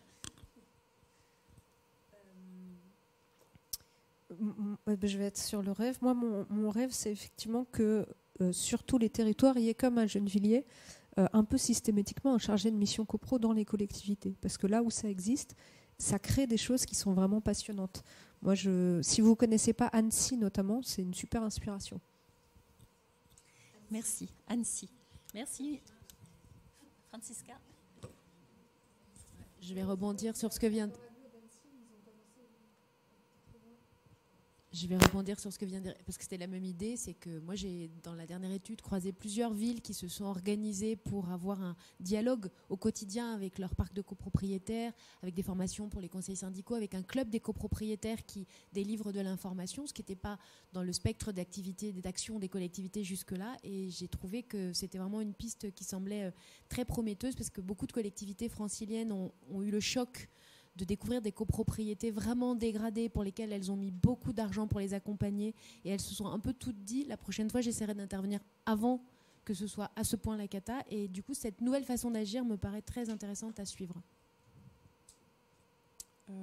Peut-être juste, je voudrais rebondir sur ce qu'il disait tout à l'heure Olivier Safar sur la montée en compétences, où je pense effectivement la question de la formation elle est vraiment essentielle, où il a dit qu'aujourd'hui les syndics, les collaborateurs ont besoin d'être formés, qu'ils ont besoin de plus de formation. Après, moi, je pense que la montée en compétences sur les enjeux de la copropriété sont à tous les niveaux, pas uniquement du côté des syndics. Moi, j'interviens pas mal sur les territoires pour parler avec les ALU, les agents locaux, sur la rénovation énergétique des copropriétés. Quand on leur parle effectivement du temps long dans les copropriétés, parfois, il y en a qui sont quand même pas mal surpris aussi, qui ne se rendent pas forcément compte de tous ces mécanismes, des fonctionnements en copropriété, etc. etc. Donc, je pense que la montée en compétences, elle doit vraiment s'effectuer à tous les niveaux si on veut avoir des dispositifs qui soient aujourd'hui adaptés à la réalité de la copropriété. Merci beaucoup.